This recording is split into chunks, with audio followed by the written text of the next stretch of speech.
చరిత్రకు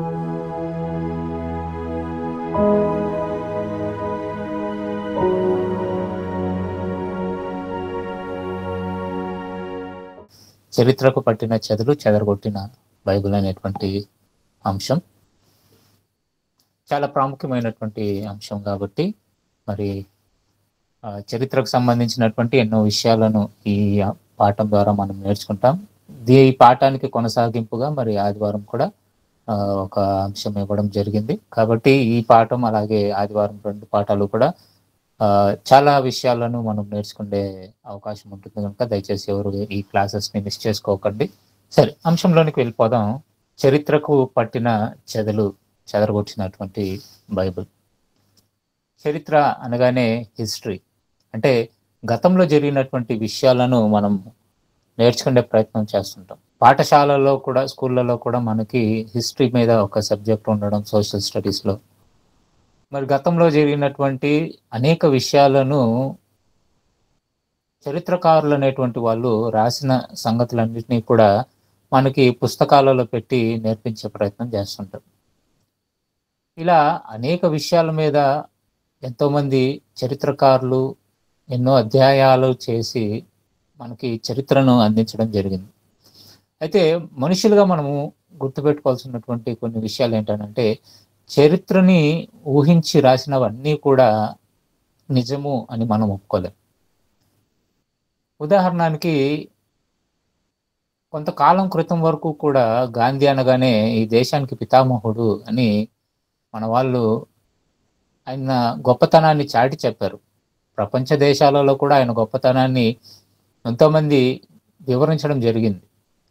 ఎందుకనంటే ఆయన ఒక అహింసావాదాన్ని పాటిస్తూ దేశానికి ఎలాగైనా స్వతంత్రం రావాలని ఆయన చేసినటువంటి త్యాగము, ఆయన పడినటువంటి కష్టం ఎంతో వర్ణనాతీతం, అంటే వర్ణించలేము ఆయన చేసినటువంటి ఆ త్యాగం. కానీ ఈ మధ్య కాలంలో ఆయన చరిత్ర మీద ఎన్నో మరి విషయాలను చెబుతున్నారు.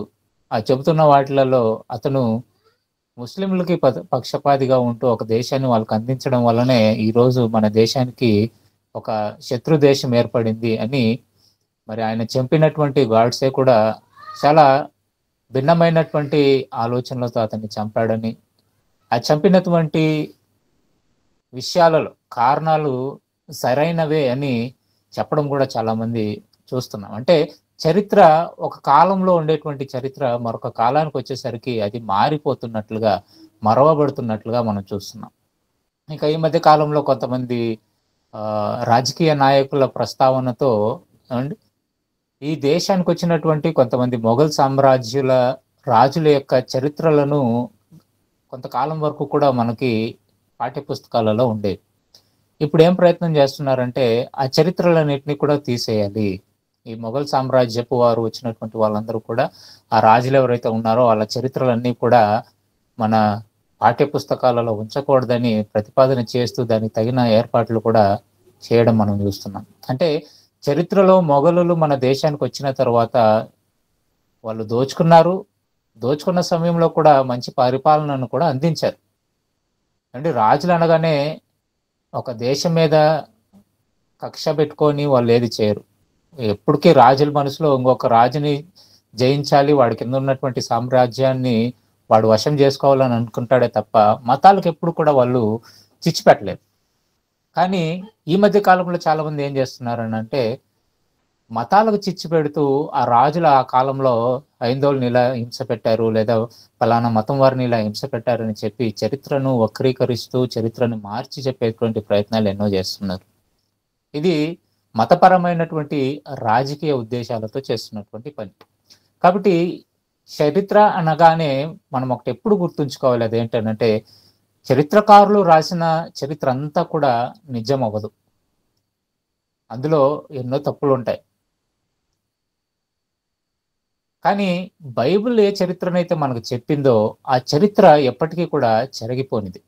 అది 100కి 100 వాస్తవం. ఎందుకనంటే చరిత్రలో రాయబడినటువంటి సంగతులన్నిటికీ కూడా మూలం ఎక్కడా అని చూస్తే బైబిలేనండి. ఈ బైబిల్లో రాయబడినటువంటి రాజుల చరిత్ర కానీ లేదా దేశాల చరిత్ర కానీ మనం చదువుతున్నప్పుడు ఏమండి చాలా మంది బైబిల్ని తప్పు పట్టాలి అని బైబిల్లో రాయబడినటువంటి ప్రదేశాలు కానీ, ఆ రాజులు కానీ, ఇవన్నీ కూడా స్టడీ చేస్తూ వాటి మీద ఏమంటే వాళ్ళు ఎన్నో ప్రయోగాలు చేస్తూ ఇది అబద్ధమని చెప్పడానికి ఎంతో ప్రయత్నం చేసినప్పటికీ కూడా బైబిల్లో రాయబడినటువంటి ప్రతి ఒక్క విషయం కూడా నిజమని తేలింది. ఇలా చరిత్రకారులకి బైబిల్ ఒక ఆధారమైంది. ప్రపంచ చరిత్రను తెలుసుకోవడానికి బైబిలే ఒక మూలంగా మారింది తర్వాత కాలంలో. ఎందుకనంటే ఇది దేవుడు రాయించినటువంటి గ్రంథం కాబట్టి. ఇప్పుడు ఇలా మరి చరిత్రలో జరిగినటువంటి కొన్ని తప్పిదాలు, ఈరోజు క్రైస్తవ్యంలో ఉండేటువంటి కొన్ని ఆలోచనలకు మనము ఒక ముగింపు చెప్పాలి, లేదా ఇంకాస్త ముందుకు వెళ్ళి మనము దేవుని మాటలలో ఆలోచించి మరి చరిత్ర చెబుతున్న దానికి బైబిల్ చెబుతున్న దానికి ఎంత తేడా ఉందో ఆలోచించేటువంటి ప్రయత్నం చేద్దాం. కాబట్టి చరిత్రకు ఎప్పుడు చెదులు పడుతుంది, కానీ బైబిల్ ఎప్పుడు దాన్ని దులిపేస్తుంది. కాబట్టి బైబిల్ని కనుక మనం క్షుణ్ణంగా పరిశీలిస్తే చరిత్రలో చెప్పబడినటువంటి ఎన్నో విషయాలకు మనకు ఆధారాలు దొరుకుతాయి. కానీ బైబిల్ని పరిశీలించలేక చాలా మంది ఏవేవో చరిత్రల మీద ఆధారపడుతూ చరిత్రలను వక్రీకరిస్తూ వాస్తవాలను పక్కకు పెట్టేస్తున్నారు. కాబట్టి మరి ఎలాంటి విషయంలో తప్పు జరిగిందో మనం ఆలోచిస్తేనండి, నేడున్నటువంటి మత ఛాందసవాదులు, ఈ మత ఛాందసవాదులు అందరూ కూడా ఒక అభిప్రాయాన్ని వెళ్ళగక్కుతున్నారు. అదేంటనంటే మన భారతదేశానికి మరి సువార్త ఎప్పుడు వచ్చింది, ఎవరి ద్వారా వచ్చింది అని అంటే అది మరి టక్కున మీకు అందరూ గుర్తొచ్చేది ఏంటంటే ఈ ప్రశ్న అడగగానే ఏమంటే తోమా పేరు గుర్తొస్తుంది. చరిత్ర ఏం చెప్తుంది అని అంటే తోమా గారు మొదటి శతాబ్దంలోనే మన భారతదేశానికి వచ్చాడు. ఇక్కడ కేరళలో కొన్ని ప్రాంతాలలో మరి సువార్తను ప్రకటించాడు. అలాగే మద్రాస్ ప్రాంతంలో కూడా ఆయన సువార్తను ప్రకటిస్తున్న కాలంలో అతన్ని చంపారు. అక్కడ చంపిన తర్వాత ఆయన సమాధి అక్కడ ఇప్పటికీ కూడా మరి చెన్నైలో సెయింట్ థామ్ అనేటువంటి ఒక చర్చిలో ఇప్పటికీ ఉంది అని చాలా మంది వెళ్ళి అక్కడికి విజిట్ చేస్తుంటారు. మరి ఈ చరిత్రను మనం ఒక్కసారి ఆలోచిస్తే వాస్తవంగా నిజానికి మరి భారతదేశానికి దేవుణ్ణి పరిచయం చేసింది లేదా నిజ దేవుణ్ణి పరిచయం చేసింది తోమానేనా? మరి ఈ చరిత్ర ఏం చెప్తుంది, బైబిల్ ఏం చెప్తుందో మనం కాస్త ఆలోచించే ప్రయత్నం చేద్దాం పిల్లలు. మత్తయి సువార్త 2వ అధ్యాయము 1వ వచనం నుండి మనం చూసుకున్నట్లయితే మత్తయి సువార్త 2వ అధ్యాయము 1వ వచనం నుండి, రాజైన హేరోదు దినముల యందు యూదయ దేశపు బెత్లెహేములో యేసు పుట్టిన పిమ్మట ఇదిగో తూర్పు దేశపు జ్ఞానులు యెరూషలేమునకు వచ్చి యూదుల రాజుగా పుట్టినవాడెక్కడనున్నాడు, తూర్పు దిక్కున మేము ఆయన నక్షత్రము చూచి ఆయనను పూజింపవచ్చిమని చెప్పిరి. హేరోదు రాజు ఈ సంగతి వినినప్పుడు అతడును అతనితో కూడా యెరూషలేము వారందరూ కలవరపడిరి. కాబట్టి రాజు ప్రధాన యాజకులను ప్రజలలో నుండి శాస్త్రులందరినీ సమకూర్చి క్రీస్తు ఎక్కడ పుట్టునని వారిని అడిగెను. అందుకు వారు యూదయ బెత్లెహేములోనే ఏలయనగా యూదయ దేశపు బెత్లెహేమ, నీవు యూదా ప్రధానులలో ఎంత మాత్రమును అల్పమైన దానువు కావు. ఇశ్రాయేలును నా ప్రజలను పరిపాలించు అధిపతి నీలో నుండి వచ్చును అని ప్రవక్త ద్వారా వ్రాయబడి ఉన్నదనిరి. ఇక్కడ మనం చూసుకున్నట్లయితే క్రీస్తు పుట్టిన తర్వాత జరిగినటువంటి ఒక సంఘటనని బైబిల్లో దేవుడు రాయించాడు. అదేంటనంటే క్రీస్తు పుట్టినప్పుడు తూర్పు దేశపు జ్ఞానులు కొంతమంది హేరోదు రాజు దగ్గరికి వెళ్ళినట్లుగా మనం చూస్తున్నాం. హేరోదు రాజు దగ్గరికి వెళ్ళి వాళ్ళు చెప్తున్నటువంటి మాట ఏంటనంటే యూదుల రాజుగా పుట్టిన వాడు ఎక్కడ నున్నాడు, తూర్పు దిక్కున మేము ఆయన నక్షత్రంను చూచి ఆయన పూజింపవచ్చితిమి అని చెప్పిరి. అండ్ ఇక్కడ ఈ సందర్భం మనం ప్రతి క్రిస్మస్ సమయంలో కానీ లేదంటే కొన్ని సందర్భాలలో మనం చదువుతూ ఉంటాం, వింటూ ఉంటాం. కానీ ఇక్కడ మనం ఆలోచించాల్సినటువంటి విషయం ఏంటంటే తూర్పు దేశపు జ్ఞానులు, మరి తూర్పు దిక్కు నుండి కొంతమంది జ్ఞానులు క్రీస్తు యొక్క పుట్టుకని తెలుసుకొని ఆయనని దర్శించడానికి వాళ్ళు వచ్చినట్లుగా, మరి ఆయన ఎక్కడ పుట్టాడో వాళ్ళకి తెలియక మరి రాజు అనగానే మరి రాజకోటలోనే ఉంటాడేమో అనుకొని డైరెక్ట్గా హేరోదు దగ్గరికి వెళ్ళిపోయి యూదుల రాజులుగా పుట్టినవాడు ఎక్కడ, మేము చూడాలి అని వచ్చామని చెప్పి ఆయన నక్షత్రాన్ని మేము చూసుకొని వచ్చామని చెప్తున్నారు. కానీ ఇక్కడ మనం ఆలోచించాల్సినటువంటి విషయం ఏంటంటే యూదుల రాజుగా పుట్టినటువంటి లేదా యేసుక్రీస్తు పుడతాడు అని ఈ తూర్పు దేశపు జ్ఞానులకి ఎలా తెలిసింది? వాళ్ళు ఒక నక్షత్రాన్ని చూశారు, ఒక నక్షత్రాన్ని చూసి కనుగొని ఆ నక్షత్రాన్ని వాళ్ళు వెంబడించి వచ్చారు అని అంటే వాళ్ళు ఆ నక్షత్రం అలా ఉదయిస్తుందని వాళ్ళకి ఎలా తెలుసు? అది దారి చూపింది. నేరుగా వాళ్ళు ఎక్కడికి వస్తున్నారు అని అంటే యెరూషలేములోనే. ఎందుకనంటే బెత్లెహేములో పుడతాడు అని ఏమండి వాక్యంలో రాయబడింది. అది మరి మీకా గ్రంథం 5వ అధ్యాయము 2వ వచనంలో ఈ ప్రవచనం రాయబడింది క్రీస్తు గురించి. బెత్లెహేములో పుడతాడని. మరి ఈ యూదుల రాజుగా పుడుతున్నటువంటి మెస్సయ్య వస్తాడు అని ఈ తూర్పు దేశపు జ్ఞానులకు ఎవరు చెప్పారు? వాళ్ళకి ఎలా తెలిసింది ఈ విషయం? కృష్ణందు ప్రియులరా, ఈ చరిత్రను మీరు కాస్త ఆలోచిస్తే ఈ తూర్పు దేశపు జ్ఞానులు అనగానే తూర్పు దేశంలో ఉండేటువంటి వారికి క్రీస్తు పుట్టుక గురించి ముందే తెలుసా? ముందే తెలుసు అంటే ఎలా తెలుసు వీళ్ళకి? అంటే వాళ్ళు యూదులు కాదు. యూదులన్నా అయితే కనీసం వాళ్ళ దగ్గర పాత నిబంధన గ్రంథం ఉంటుంది కాబట్టి చదివారు, ఆనవాళ్ళని చూసుకున్నారు, వచ్చారు అని మనం చెప్పొచ్చు. వాళ్ళు యూదులు కాదు. యూదులైతే యూదులని దేవుడు రాయించేవాడు. తూర్పు దేశంలో ఉన్నటువంటి జ్ఞానులు, తూర్పు దేశాలు అనగానే అండి భూమిని మధ్యధరా సముద్రం, మెడిటరేనియన్ సీ అని అంటారు. మధ్యధరా సముద్రం నుండి తూర్పు భాగంలో ఉన్నటువంటి దేశాలన్నింటినీ కూడా తూర్పు దేశాలు అని అంటారు. దీంట్లో ఇరాన్, ఇరాక్, యూరోప్కు సంబంధించినటువంటి కొన్ని దేశాలు, అలాగే ఆసియాకు సంబంధించినటువంటి దేశాలన్నీ కూడా తూర్పు దేశాలుగా పిలువబడతాయి. మరి ఈ దేశాలలో ఉండేటువంటి వారు క్రీస్తు గురించి ముందుగానే తెలుసుకొని క్రీస్తుని కనుగొనాలి అని చెప్పి, క్రీస్తుని చూడాలని, ఆయన రక్షకుడుగా వచ్చాడు మన కొరకని తెలుసుకొని వారు అక్కడి నుంచి బయలుదేరి వచ్చారు అని అంటే ఎంతో కాలం నుండి క్రీస్తు మీద వీళ్ళు ఏమండి ఒక అధ్యయనం చేస్తూ ఉండాలి. మరి క్రీస్తు రాకడికి చిహ్నాలేంటి లేదా సూచనలేంటి అని మనం బైబిల్ని ఒకసారి పరిశీలిస్తే దేవుడు అనేక విషయాలను క్రీస్తు గురించి ముందుగానే రాయించాడు. మొదటిగా మోషే ద్వారా చెప్పించాడు, నా వంటి ప్రవక్త మీ మధ్యకు వస్తాడు కాబట్టి మీరు అతని మాట వినాలని మోషే ద్వారా చెప్పించాడు. కానీ ఆయన ఏ కాలంలో వస్తాడు అనేటువంటిది దానియేలు గ్రంథంలో మనకు కాస్త దేవుడు వివరిస్తాడు. ఆ ప్రతిమను గురించినటువంటి సందర్భాలు మనం ఎన్నోసార్లు విన్నాం. మరి ఆ కాలంలో ఏ కాలంలో క్రీస్తు వస్తాడో రాస్తూ మరొక సందర్భంలో దానియేలు గ్రంథంలో వివరిస్తూ దేవుడు రాయించినటువంటి మాట దానియేలు గ్రంథము 9వ అధ్యాయము 25వ వచనం నుండి మనం చూసుకుంటే, లేదా 24వ వచనం నుండి చూద్దాం. 24వ వచనం నుండి, తిరుగుబాటును మాన్పుటకును, పాపమును నివారణ చేయుటకును, దోషము నిమిత్తము ప్రాయశ్చిత్తము చేయుటకును, యుగాంతం వరకుండునట్టి నీతిని బయలుపరచుటకును, దర్శనమును ప్రవచనమును ముద్రించుటకు మరలా కట్టించవచ్చునని ఆజ్ఞ బయలుదేరిన సమయము మొదలుకొని అభిషిక్తుడగు అధిపతి వచ్చే వరకు 7 వారములు పట్టునని స్పష్టముగా గ్రహించుము. 62 వారములతో తొందరగల సమయమందు పట్టణపు రాచవీధులను కందకములను మరలా కట్టబడును. ఈ 62 వారములు జరిగిన పిమ్మట ఏమీ లేకుండా అభిషిక్తుడు నిర్మూలము చేయబడును.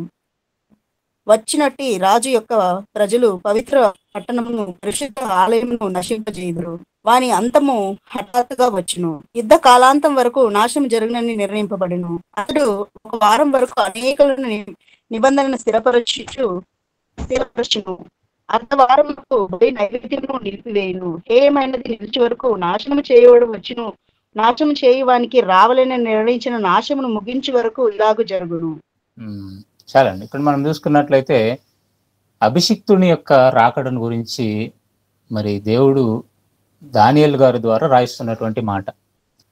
మరి ఈ సందర్భం మీకు ఎంతమందికి అర్థమైందో తెలియదు, కానీ దీని గురించి ఒక చిన్న మరి ఒక ఇమేజ్ ఉంటుంది చూడండి, మీకు అర్థమయ్యేలాగా నేను వివరించే ప్రయత్నం చేస్తాను. ఇక్కడ దేవుని ఆలయం చెదరగొట్టినబడిన తర్వాత, లేదా బబులోను రాజు ద్వారా నాశనం చేసిన తర్వాత దేవుడు ఒక మాట ఇచ్చాడు ఇశ్రాయేలీలకి. అదేంటనంటే బబులోను రాజు దేవాలయాన్ని నాశనం చేసిన తర్వాత దేవుడు మరలా యెహెజ్కేలు ద్వారా కొన్ని ప్రవచనాలను చెప్పాడు. ఆ తర్వాత మనం ఆలోచించినట్లయితే ఒక 70 సంవత్సరాలు యూదులు బబులోను రాజు కింద బానిసలుగా ఉన్న తర్వాత 70 ఏళ్ళు తర్వాత గడిచిన తర్వాత మరలా వాళ్ళు యెరూషలేముకు తిరిగి వచ్చి దేవాలయాన్ని మరలా తిరిగి కట్టి వాళ్ళు మరలా అక్కడ దేవుణ్ణి ఆరాధిస్తారు అనేటువంటి మాటను దేవుడు ఇస్తాడు. ఇచ్చినప్పుడు ఇప్పుడు అభిషిక్తుడు ఎప్పుడు వస్తాడు అని చెబుతూ ఒక లెక్కను ఇక్కడ 9వ అధ్యాయంలో మనకు చెప్తున్నాడు. అంటే స్థిరమైనటువంటి రాజ్యాన్ని ఏర్పరిచేటువంటి అభిషిక్తుడు ఎప్పుడు వస్తాడు అని చెప్పి ఒక లెక్క చెప్పాడు దేవుడు అక్కడ. అదేంటనంటే మొదటిగా ఒక 7 వారాలు ఏం జరుగుతుంది అని చెప్పాడు? యెరూషలేములో 25వ వచనంలో యెరూషలేమును మరలా కట్టించవచ్చునని ఆజ్ఞ బయలుదేరిన సమయము మొదలుకొని అని చెప్తున్నాడు. అంటే మరలా దేవుని ఆలయాన్ని మీరు కట్టుకోండి అనేటువంటి ఆజ్ఞ వస్తుంది అంటే అప్పటికి ఇంకా రాలేదు. దానియేలు ఈ సంగతి రాస్తున్నప్పటికి ఇంకా ఆజ్ఞ రాలేదు. ఆ ఆజ్ఞ వచ్చిన 7 వారాల పాటు ఒక సంఘటన జరుగుతుంది. ఆ 7 వారాలు గడిచిన తర్వాత మరలా 62 వారాలు గడుస్తాయి అని మరొక విషయాన్ని చెప్తున్నాడు. ఆ 62 వారాలు గడిచిన తర్వాత మరలా ఒక వారం వస్తుంది. ఆ ఒక వారంలోనే 3.5గా లేదా సగం సగముగా ఏం జరుగుతుందో 27వ వచనంలో చెప్తూ, అతడు ఒక వారము వరకు అనేకులను నిబంధనను స్థిరపరచును. అంటే అభిషిక్తుడు ఎప్పుడు ప్రారంభిస్తాడంటే ఆ 62 వారాలు గడిచిన తరువాత ఆ స్థిరమైనటువంటి రాజ్యాన్ని స్థాపించేటువంటి వ్యక్తి ఏం చేస్తాడు అని అంటే అర్ధకాలము లేదా అర్ధవారము దేవుని రాజ్యాన్ని స్థిరపరుస్తాడు. అర్ధవారం గడిచిన తర్వాత మరలా ఏమవుతుందని అంటే మరలా నాశన పాత్రుడు తన పనిని తాను చేస్తాడు అని చెప్పి చెప్తున్నాడు. అంటే ఈ లెక్కంతా మీకు అర్థం అవ్వాలి అని అంటే నేను ఎంత చెప్పినా మీకు అర్థం కాదు. కాబట్టి అక్కడ ఉన్నటువంటి ఇమేజ్ని మీరు గమనిస్తే, అక్కడ ఉన్నటువంటి ఆ పిక్చర్ మీరు గమనిస్తే, మొదటిగా 457లో మరి రాజైనటువంటి ఎజ్రా గ్రంథం 1వ అధ్యాయము చదవండి. 1వ అధ్యాయం పారసీక దేశ రాజైన కోరెషు ఏలుబడిలో మొదటి సంవత్సరం అందు ఇర్మియా ద్వారా పలకబడిన తన వాక్యమును నెరవేర్చుటకై యెహోవా పారసీక దేశపు రాజైన కోరెషు మనస్సును ప్రేరేపింపగా అతడు తన రాజ్యం అంతటా చాటింపు చేయించి వ్రాత మూలముగా ఇట్టు ప్రకటన చేసించెను. సో ఇప్పుడు వీళ్ళు ఒకసారి బానిసలుగా వెళ్ళిపోయిన తర్వాత 70 ఏండ్లు మీరు బానిసలుగా ఉంటారని చెప్పి తర్వాత మీరు విడిపింపబడతారు అని చెప్పారు. అది చెప్పినటువంటి రాజు ఎవరు? చెప్పబడినటువంటి రాజు ఎవరు అంటే పారసీకపు దేశపు రాజు అయినటువంటి కోరేషు. ఈ కోరేషు మరి ఏలడానికి ప్రారంభించినప్పుడు ఏం చేశాడు అని అంటే యూదులను అందరినీ కూడా పిలిపించి ఏం చెప్పాడు అని అంటే, మీ దేవుడు మీకు చేసింది నాకు తెలుసు, మీ దేవుని యొక్క మరి సహకారంతోనే లేదా మీ దేవుని యొక్క బలంతోనే నేను ఈ రాజ్యాన్ని స్థాపించగలిగాను. కాబట్టి మీరు ఏం చేస్తారంటే మరలా వెళ్ళి మీ దేవాలయాన్ని కట్టుకోండి అని చెప్పి పర్మిషన్ ఇస్తారు.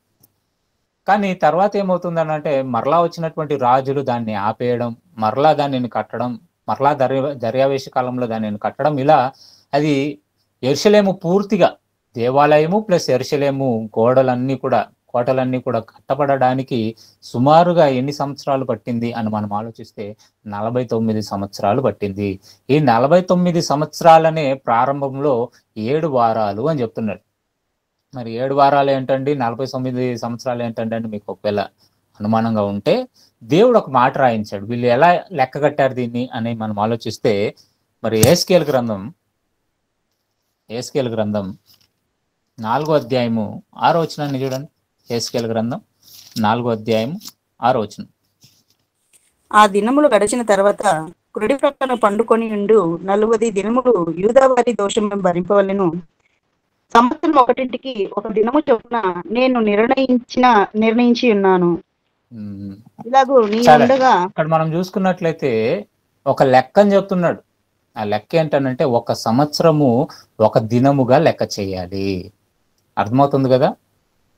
వాళ్ళు బానిసపు బ్రతుకులలో ఉన్న తర్వాత, వాళ్ళు వచ్చిన తర్వాత కొన్ని సూచనలు దేవుడు చెప్తూ మీరు అనుభవించేటువంటి కాలం ఎన్ని సంవత్సరాలు? 40 సంవత్సరాలు. తర్వాత ఇంకొకసారి చదవండి.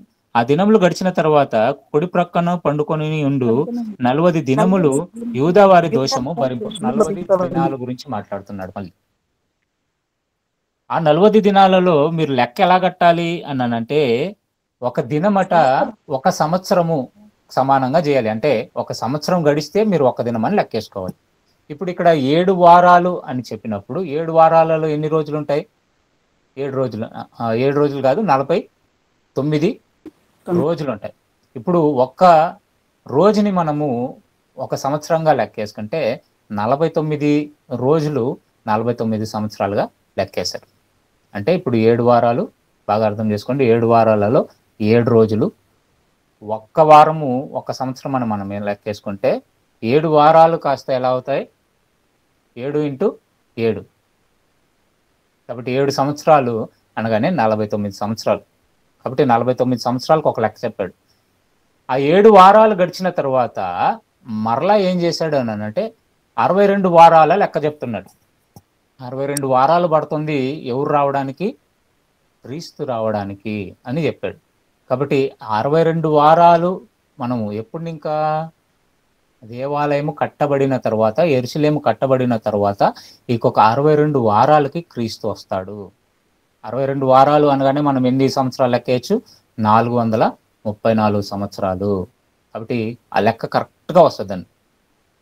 434 సంవత్సరాలకి క్రీస్తు వచ్చిన తర్వాత మరలా ఏం చెప్పాడు అని అంటే ఒక వారం అతడు పరిపాలన చేస్తాడు. ఒక వారం అనగానే మరలా 7 సంవత్సరాలు.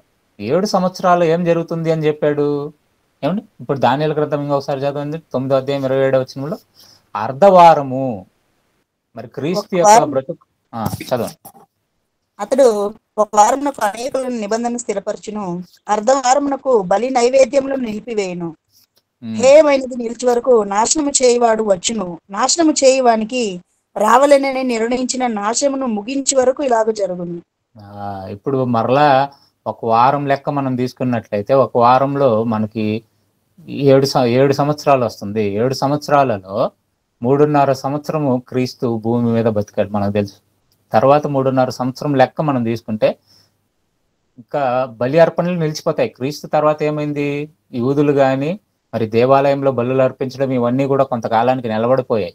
ఇంకా తర్వాత వాళ్ళు ఇప్పటికీ కూడా చేసుకోలేకపోతున్నారు. అంటే ఈ లెక్కలన్నీ కూడా ఆ తూర్పు దేశపు జ్ఞానులు లెక్కలేసుకొని అండి వాళ్ళు రావడం జరిగింది. మరి వాళ్ళు నక్షత్రాన్ని చూసి వచ్చారు కదా అంటే ఆ నక్షత్రం గురించి దేవుడు ఏం రాయించాడో మనము వాక్యంలో చూసుకున్నట్లయితే సంఖ్యాకాండము 24వ అధ్యాయము 17వ వచనాన్ని చూస్తే, సంఖ్యాకాండం 24వ అధ్యాయము 17వ వచనం. ఆయనను చూచుచున్నాను గాని ప్రస్తుతం ఉన్నట్టు కాదు, ఆయనను చూచుచున్నాను గాని సమీపమున ఉన్నట్టు కాదు. నక్షత్రము యాకోబులో ఉదయించును, రాజదండము ఇశ్రాయేలుల నుండి లేచును. నక్షత్రము యాకోబులో నుంచి ఉదయించును, ఒక నక్షత్రం ఉదయిస్తుంది అనేటువంటిదే వాళ్ళకి ఇవ్వబడినటువంటి ఒక సూచన. అలాగే మరి దానియేలు గ్రంథంలో రాయబడినటువంటి ఈ లెక్క ఏదైతే ఉందో వాళ్ళు కరెక్ట్ గా దాన్ని గ్రహించి ఏ కాలంలో క్రీస్తు పుడతాడో అని కూడా వాళ్ళు లెక్కలేసుకున్నారు కరెక్ట్ గా. మరి లెక్కలేసుకొని క్రీస్తు పుట్టిన కొంతకాలానికి వాళ్ళ ప్రయాణాన్ని సాగించి ఇంచుమించుగా 2 సంవత్సరాలు వాళ్ళు ప్రయాణించి మరి యెరూషలేముకి రావడం, బెత్లెహేంలో అతడు పుడతాడని తెలుసుకోవడం. మరి డైరెక్ట్ గా వాళ్ళు ఎక్కడికి వచ్చారు అని అంటే మరి హేరోదు రాజు దగ్గరకు వచ్చి అడుగుతున్నారు, యూదుల రాజుగా పుట్టినవాడు ఎక్కడా అని. వీళ్ళకి ఎలా తెలుసండి ఈ లెక్కలన్నీ కూడా? అండి అక్కడ ఉన్నటువంటి పరిసయ్యులకే ఆ లెక్కలు అర్థం కాలేదు. వాళ్ళు ఇంకా ఎదురు చూస్తున్నారు, ఈ రోజుకి కూడా ఎదురు చూస్తున్నారు.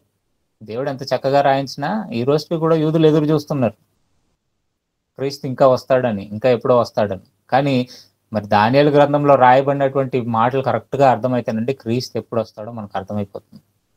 అలా వచ్చినటువంటి క్రీస్తుని వాళ్ళు దర్శించడానికి వచ్చారు అని అంటే వాళ్ళు వాక్యంలో రాయబడినటువంటి ఎన్నో సంగతులు ముందే వాళ్ళకి తెలిసి ఉండాలి. మరి ఎలా తెలిసింది వీళ్ళకి?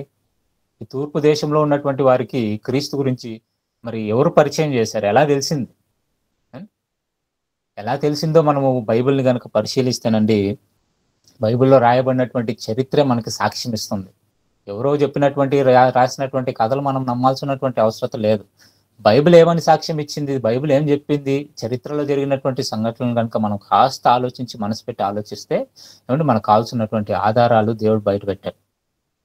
ఎస్తేరు గ్రంథము మొదటి అధ్యాయం 1వ వచనంలో దేవుడు రాయించినటువంటి మాట మనం ఆలోచిస్తే, అహష్వేరోషు దినములలో జరిగిన చర్యల వివరము. హిందూ దేశం మొదలుకొని కూషు దేశం వరకు 127 సంస్థానములను అహష్వేరోషు ఏలెను. ఆ కాలమందు రాజైన అహష్వేరోషు షూషను కోటలో నుండి రాజ్య పరిపాలన చేయుచుండగా మనం చూసుకున్నట్లయితే అహష్వేరోషు పరిపాలన చేశాడు. ఈ పరిపాలన చేసినటువంటి ఈ కాలంలోనట ఎక్కడి నుండి ఎక్కడి వరకు అతని సంస్థానం ఉంది అని మనం ఆలోచిస్తేనండి హిందూ దేశము మొదలుకొని కూషు దేశము వరకు 127 మరి సంస్థానంలో అశ్వరోషు ఏలేను అని రాయబడింది. ఎక్కడి నుంచి ఎక్కడి వరకు అని రాయబడింది? మరి హిందూ దేశము మొదలుకొని, హిందూ దేశం అనగానే ఏమండి, మరి ఇది చూసేసి చాలా మంది ఇది హిందూ దేశం అంటారు. బైబిల్లో అలా రాయడానికి గల కారణం వేరే ఉందండి. వాస్తవానికి చెప్పాలి అని అంటే అది సింధు నాగరికత ఉన్నటువంటి కాలంలో, లేదా సింధు నది పరివాహక ప్రాంతంలో నుండి వీళ్ళు పరిపాలన చేశారు. ఎక్కడి నుండి వీళ్ళ పరిపాలన ఎక్కడి నుండి ఎక్కడి వరకు చేశారు అని మనం చూసుకున్నట్లయితేనండి, మరి ఇక్కడ హిందూ దేశము అనగానే హిందూ దేశం అని అనుకోకండి, కానీ సింధు నది పరివాహక ప్రాంతం. కొద్దిగా ఎన్లార్జ్ చేయండి అన్న, మీకు అక్కడ బ్లూ లైన్ ఒకటి కానొస్తుంది చూడండి. మన దేశపు పై భాగంలో మీకు ఒక నది కనిపిస్తుంది, ఒక బ్లూ డాట్ డాట్ డాట్ గా పెట్టారు, అదే సింధు నది. ఆ సింధు నది మొదలుకొని ఏమిటి మీకు ఎడం భాగం వరకు మీరు చూసుకున్నట్లయితే అకిమేడియన్ ఎంపైర్ అని రాశారు చూడండి. కొద్దిగా లెఫ్ట్కి తీసుకున్నాను, ఇంకాస్త రాని అనుకోరు. ఇదిగోండి, ఇప్పుడు మీకు అక్కడ రాశారు చూడండి అకిమేడియన్ ఎంపైర్. ఇందులో మీకు ఎక్కడి నుండి వస్తుందంటే భారతదేశంలో కొంత భూభాగము, అలాగే మనకి పాకిస్తాను, ఆఫ్ఘనిస్తాను, ఇరాను, ఇరాక్, ఈ ప్రాంతాలన్నీ కూడా అక్కడ కవర్ అయిపోతాయి. కాబట్టి ఈ సింధు నది పరివాహక ప్రాంతం ఏదైతే ఉందో అక్కడి నుండి ప్రారంభం మొదలుకొని ఎక్కడి వరకు ఉందంట అతనిది, ఎక్కడి వరకు ఉందని రాయబడింది? హిందూ దేశము మొదలుకొని కూషు దేశము అనగానే ఇప్పుడున్నటువంటి ఇథియోపియా అనేటువంటి ప్రాంతం, అది ఈజిప్ట్ దేశానికి దగ్గరలో ఉంటుంది. సో అక్కడి నుండి అక్కడి వరకు అతడు పరిపాలన చేశాడు. ఏమండి, ఇది మీరు బాగా గుర్తుపెట్టుకోండి. ఇది పర్షియా మరి రాజులు పరిపాలన చేస్తున్నటువంటి కాలము. ఇంకా అప్పటికి క్రీస్తు గురించి మనకేం రాయబడలేదు. ఈ పర్షియా దేశపు మరి రాజులు ఎక్కడి నుంచి పరిపాలన చేశారు అని అంటే, మరి మన సింధు నది నుండి మొదలుకొని ఇథియోపియా వరకు కూడా వాళ్ళు పరిపాలన చేసినట్లుగా మరి చరిత్ర చెప్తుంది, అలాగే మనకు వాక్యం కూడా చెప్తుంది. వాక్యంలో రాయబడింది స్పష్టంగా ఉందండి. కాబట్టి మరి ఆదివారము ఈ ఎస్తేరు గ్రంథం మీద నేను మీకు వివరణ ఇస్తాను. అది వాస్తవమా అబద్ధమా అంటే, చాలా మంది ఎస్తేరు గ్రంథం మీద పడుతూ ఇప్పుడు అది చాలా అబద్ధ గ్రంథం అండి, దాంట్లో అదంతా కల్పితాలని చెబుతున్నారు. మరి అది ఎంతవరకు కల్పితమా లేదా వాస్తవమా అనేటువంటి విషయాలను నేర్చుకునే ప్రయత్నం చేద్దాం. ఇప్పుడు అది టాపిక్ కాదు, కానీ ఇప్పుడు పర్షియా రాజులు ఎవరైతే ఉన్నారో వారి పేర్లన్నీ కూడా మనకి బైబిల్లో కొంతమంది పేర్లు రాయబడినాయి. ఆ రాయబడినటువంటి వారిలో మనకు ప్రాముఖ్యంగా ఏమిటి ఒక 5 రాజులు కనబడతారు. వాళ్ళ పేర్లు మొదటిగా కోరేష్ని మరి పర్షియాలో సైరస్ అని పిలుస్తారు. తర్వాత దర్యావేషు ఒకటి, కోరేష్ తర్వాత దర్యావేష్ అనేటువంటి వ్యక్తి యొక్క పేరు మనకి బైబిల్లో రాయబడింది. అలాగే మరి అహశ్వరోష్ పేరు కూడా మనకి రాయబడింది. అలాగే అర్థహశస్త అనేటువంటి రాజు పేరు మనకు రాయబడింది. అలాగే దర్యావేషు ఇంకొక రాజు, రెండో రాజు. కాబట్టి ఇలా మరి 5 మంది పేర్లు మనకి రాయబడింది. ఒక్కొక్కరుగా మనం చూసుకునే ప్రయత్నం చేద్దాం. ఎందుకు ఈ రాజుల గురించి మనం నేర్చుకోవాలో మీకు మరి పాఠం ముగింపు వచ్చేసరికి మనకి అర్థమవుతుంది. మరి కోరేషు గురించి మనం ఆలోచించినప్పుడు ఇతని గురించి మనకి ఎజ్రా గ్రంథము 4వ అధ్యాయము 5వ వచనంలో రాయబడుతుంది. ఎజ్రా గ్రంథము 4వ అధ్యాయము 5వ వచనంలో రాసుకోండి, చదవండి. మరియు పారసీక దేశపు రాజైన కోరేషు దినములన్నిటిలోనూ పారసీక దేశపు రాజైన దర్యావేషు యొక్క పరిపాలన కాలం వరకు వారి ఉద్దేశమును భంగపరచుటకై వారు మంత్రులకు లంచములు ఇచ్చిరి. చాలండి, ఇక్కడ కోరేషు అలాగే దర్యావేషు వీళ్ళిద్దరు పేర్లు మనకి కనిపిస్తాయి. ఇక యెషయా గ్రంథం 44 చదవాల్సిన అవసరం లేదు, కేవలం రాసుకోండి. యెషయా గ్రంథం 44వ అధ్యాయము 28వ వచనము, యెషయా గ్రంథం 44వ అధ్యాయము 28వ వచనం, అలాగే యెషయా గ్రంథము 45వ అధ్యాయము 1వ వచనము, అలాగే 13వ వచనం. యెషయా గ్రంథం 45వ అధ్యాయము 1వ వచనము, అలాగే 13వ వచనం.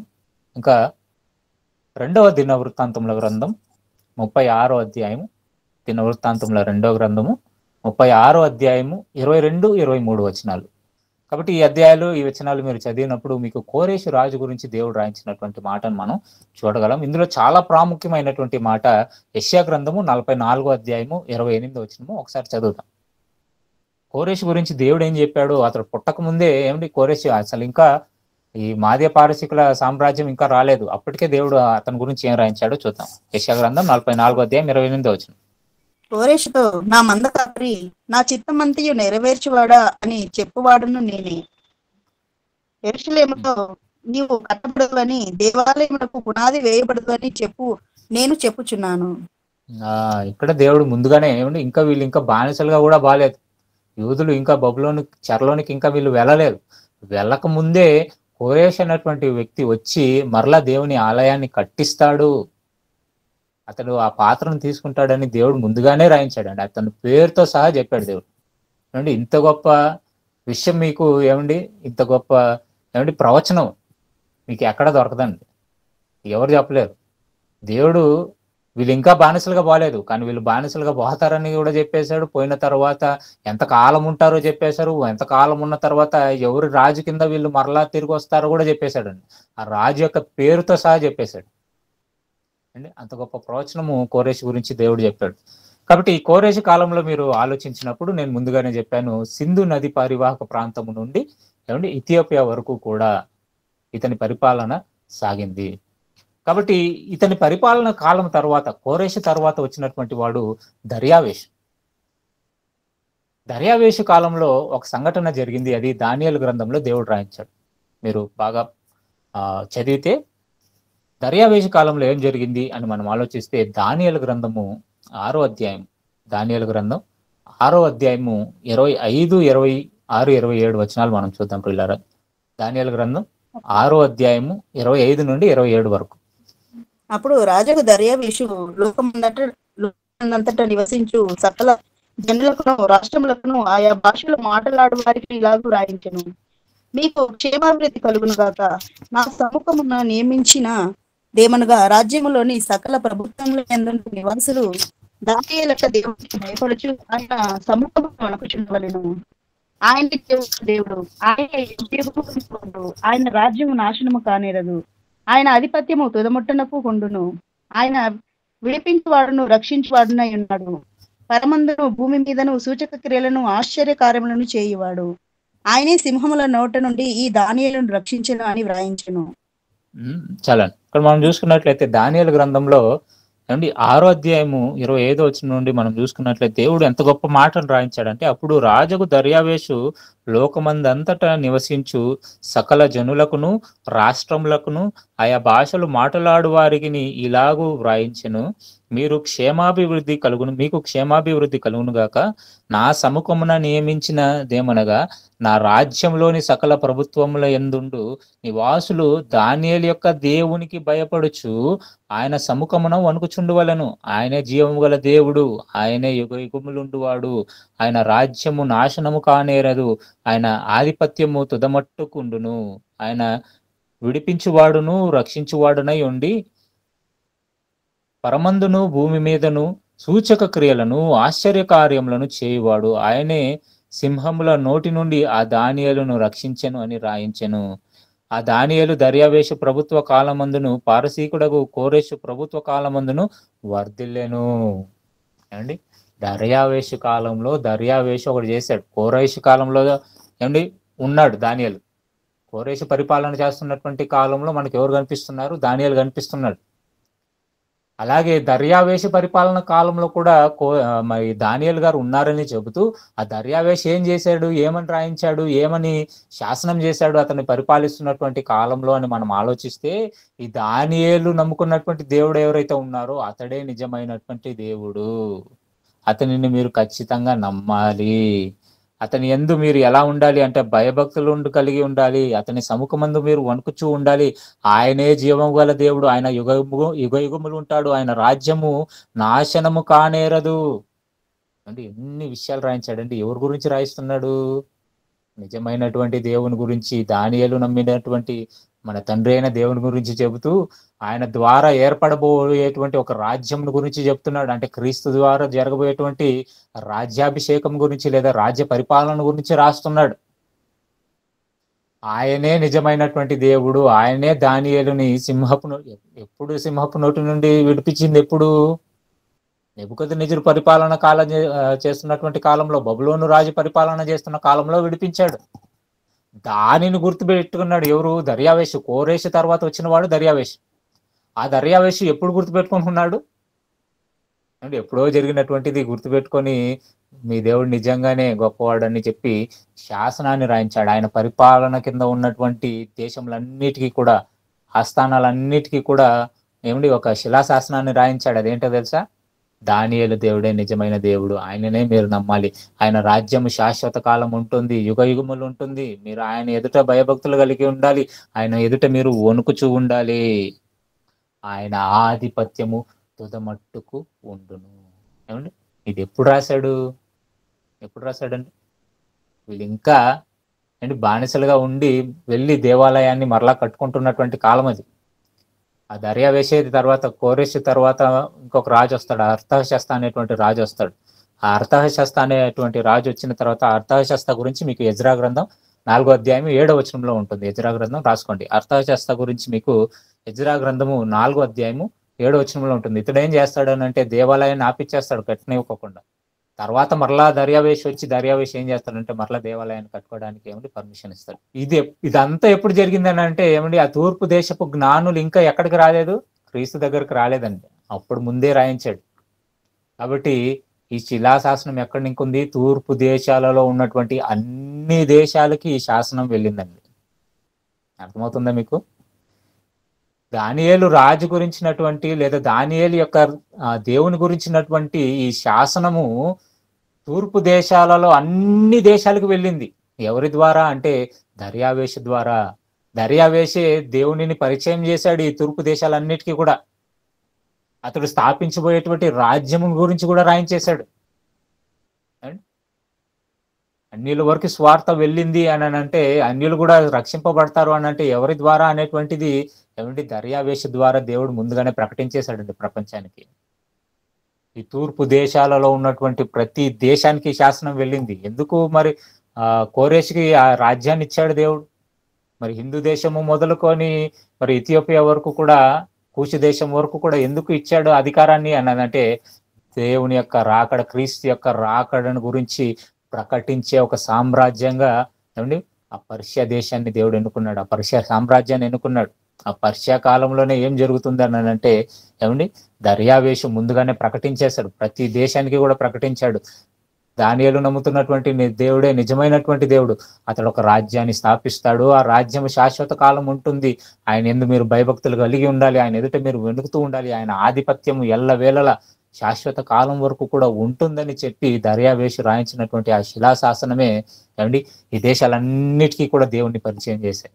అప్పటి వరకు కూడా యూదుల రాజు లేదా యూదుల దేవుడు లేదా ఇశ్రాయేలీల దేవుడు అనుకుంటున్నటువంటి ప్రజలందరికీ కూడా ఒక విషయం అర్థమైంది, ఈయన అందరికీ దేవుడు అని. తర్వాత ఇంకొక మాటను మనం చూసుకున్నట్లయితే ప్రియులరా, ఎస్తేరు గ్రంథంలో మరొక మాట ఉంటుంది. మనం చూసుకున్నట్లయితే ఎస్తేరు గ్రంథంలో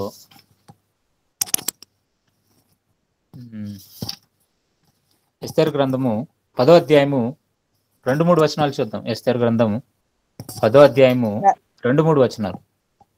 రాజైన అహష్వేరోషు రాజ్యమును సముద్ర దీపములను పన్ను చెల్లింప నిర్ణయించెను. మొర్దెకై యొక్క బలమును గూర్చి, అతడు సామర్థ్యము చేత చేసిన కార్యములన్నిటిని గూర్చి, రాజు అతనిని గణపరిచిన సంగతిని గూర్చి మాదీయుల యొక్కయు పారసీకుల యొక్కయు రాజ్య సమాచార గ్రంథములు వ్రాయబడి ఉన్నది. యూదుడైన మొర్దెకై రాజైన అహష్వేరోషునకు ప్రధాన మంత్రిగా నుండి తన వారందరితో సమాధానంగా మాట్లాడుచు తన జనుల యొక్క క్షేమమును విచారించువాడును, యూదులలో గొప్పవాడునై తన దేశస్థులో చాలా మందికి ఇష్టడుగా ఉండేను. చాలా ఇక్కడ మనం చూసుకున్నట్లయితే మొర్దెకై గురించి చెప్తున్నాడు. మొర్దెకై మరి రాజైనటువంటి అహష్వేరోషుకి ప్రధానమంత్రిగా ఆయన ఉన్నటువంటి కాలంలో ఏం జరిగిందో రాస్తూ ఇతను చాలా చక్కగా ప్రజలతో ఉంటూ మమేకమై ఆ దేశస్తులలో చాలా మందికి ఇష్టడాయను. ఈయన కూడా ఎక్కడి నుంచి ఎక్కడి వరకు పరిపాలన ఉంది? ఈయన పరిపాలన కూడా ఎక్కడి నుండి ఉంది అని అంటే ఈ పారసీక దేశపు రాజులందరూ కూడా ఆ సింధు నాగరికత లేదా హిందూ దేశం మొదలుకొని ఇథియోపియా వరకు లేదా కూషు దేశం వరకు కూడా వీళ్ళు పరిపాలన చేసినటువంటి కాలం అది. ఆ రాజుల యొక్క మరి లిస్ట్ మీకు ఉంటుంది, ఒకసారి మీరు అది చూడండి. ఏ రాజులు మరి పరిపాలన చేశారో అవన్నీ కూడా ఇంగ్లీష్లో ఉంటాయి. కాబట్టి ఏ రాజులు పరిపాలన చేశారో, ఆ పారసీక రాజులు ఎవరెవరు పరిపాలన చేశారో దాని గురించి ఒక లిస్ట్ కూడా మీకు ఉంటుంది చూడండి. ఇలా చరిత్రలో రాయబడినటువంటి రాజులు ఎవరైతే ఉన్నారో, దేవుడు రాయించినటువంటి పేర్లు ఏవైతే ఉన్నాయో రాజుల పేర్లు, అదిగోండి అంతమంది ఏమిటి పరిపాలన చేశారు. మొదటిగా సైరస్ అనేటువంటి లేదా కోరెష్ నుంచి మనం ప్రారంభిస్తే మీకు మధ్య మధ్యలో డేరియస్ 1 అని, డేరియస్ 2 అని, అర్థహశస్త అని, ఏమిటి డేరియస్ 3 అని, ఇలా కొంతమంది పేర్లు మీకు కనబడతాయి. దీంట్లో మనకు ప్రాముఖ్యంగా 5 పేర్లు మాత్రమే మనకు బైబిల్లో ఉన్నాయి. మొదటిగా ఏమిటి కోరెషు, తర్వాత దర్యావేషు 1, లేదా తర్వాత అర్థహశస్త, అశ్వరోషు, మరి దర్యావేషు 2, వీళ్ళు మాత్రమే మనకి కనబడతారు. 5 మంది పేర్లు మనకి బైబిల్లో రాయించాడు. ఎందుకు వీళ్ళ పేర్లు దేవుడు రాయించాడు, ఎందుకు ఈ దానియేలు గ్రంథంలో దేవుడు ఈ మాటలన్నీ రాయించాడు అని మనం ఆలోచిస్తేనండి, చరిత్రలో దేవుడు మనకి పరిచయం చేసింది ఏంటంటే, ఈ తూర్పు దేశాలన్నిటికీ కూడా దేవుని యొక్క పరిచయం ఎవరి ద్వారా జరిగింది, అలాగే దేవుని యొక్క కుమారుడు రాబోతున్నాడు అనేటువంటి పరిచయం ఎవరి ద్వారా జరిగింది అని అంటే ఈ పర్షియా రాజుల ద్వారానే జరిగిందండి. అందులో చాలా ప్రాముఖ్యమైనటువంటి వ్యక్తి దర్యావేష్.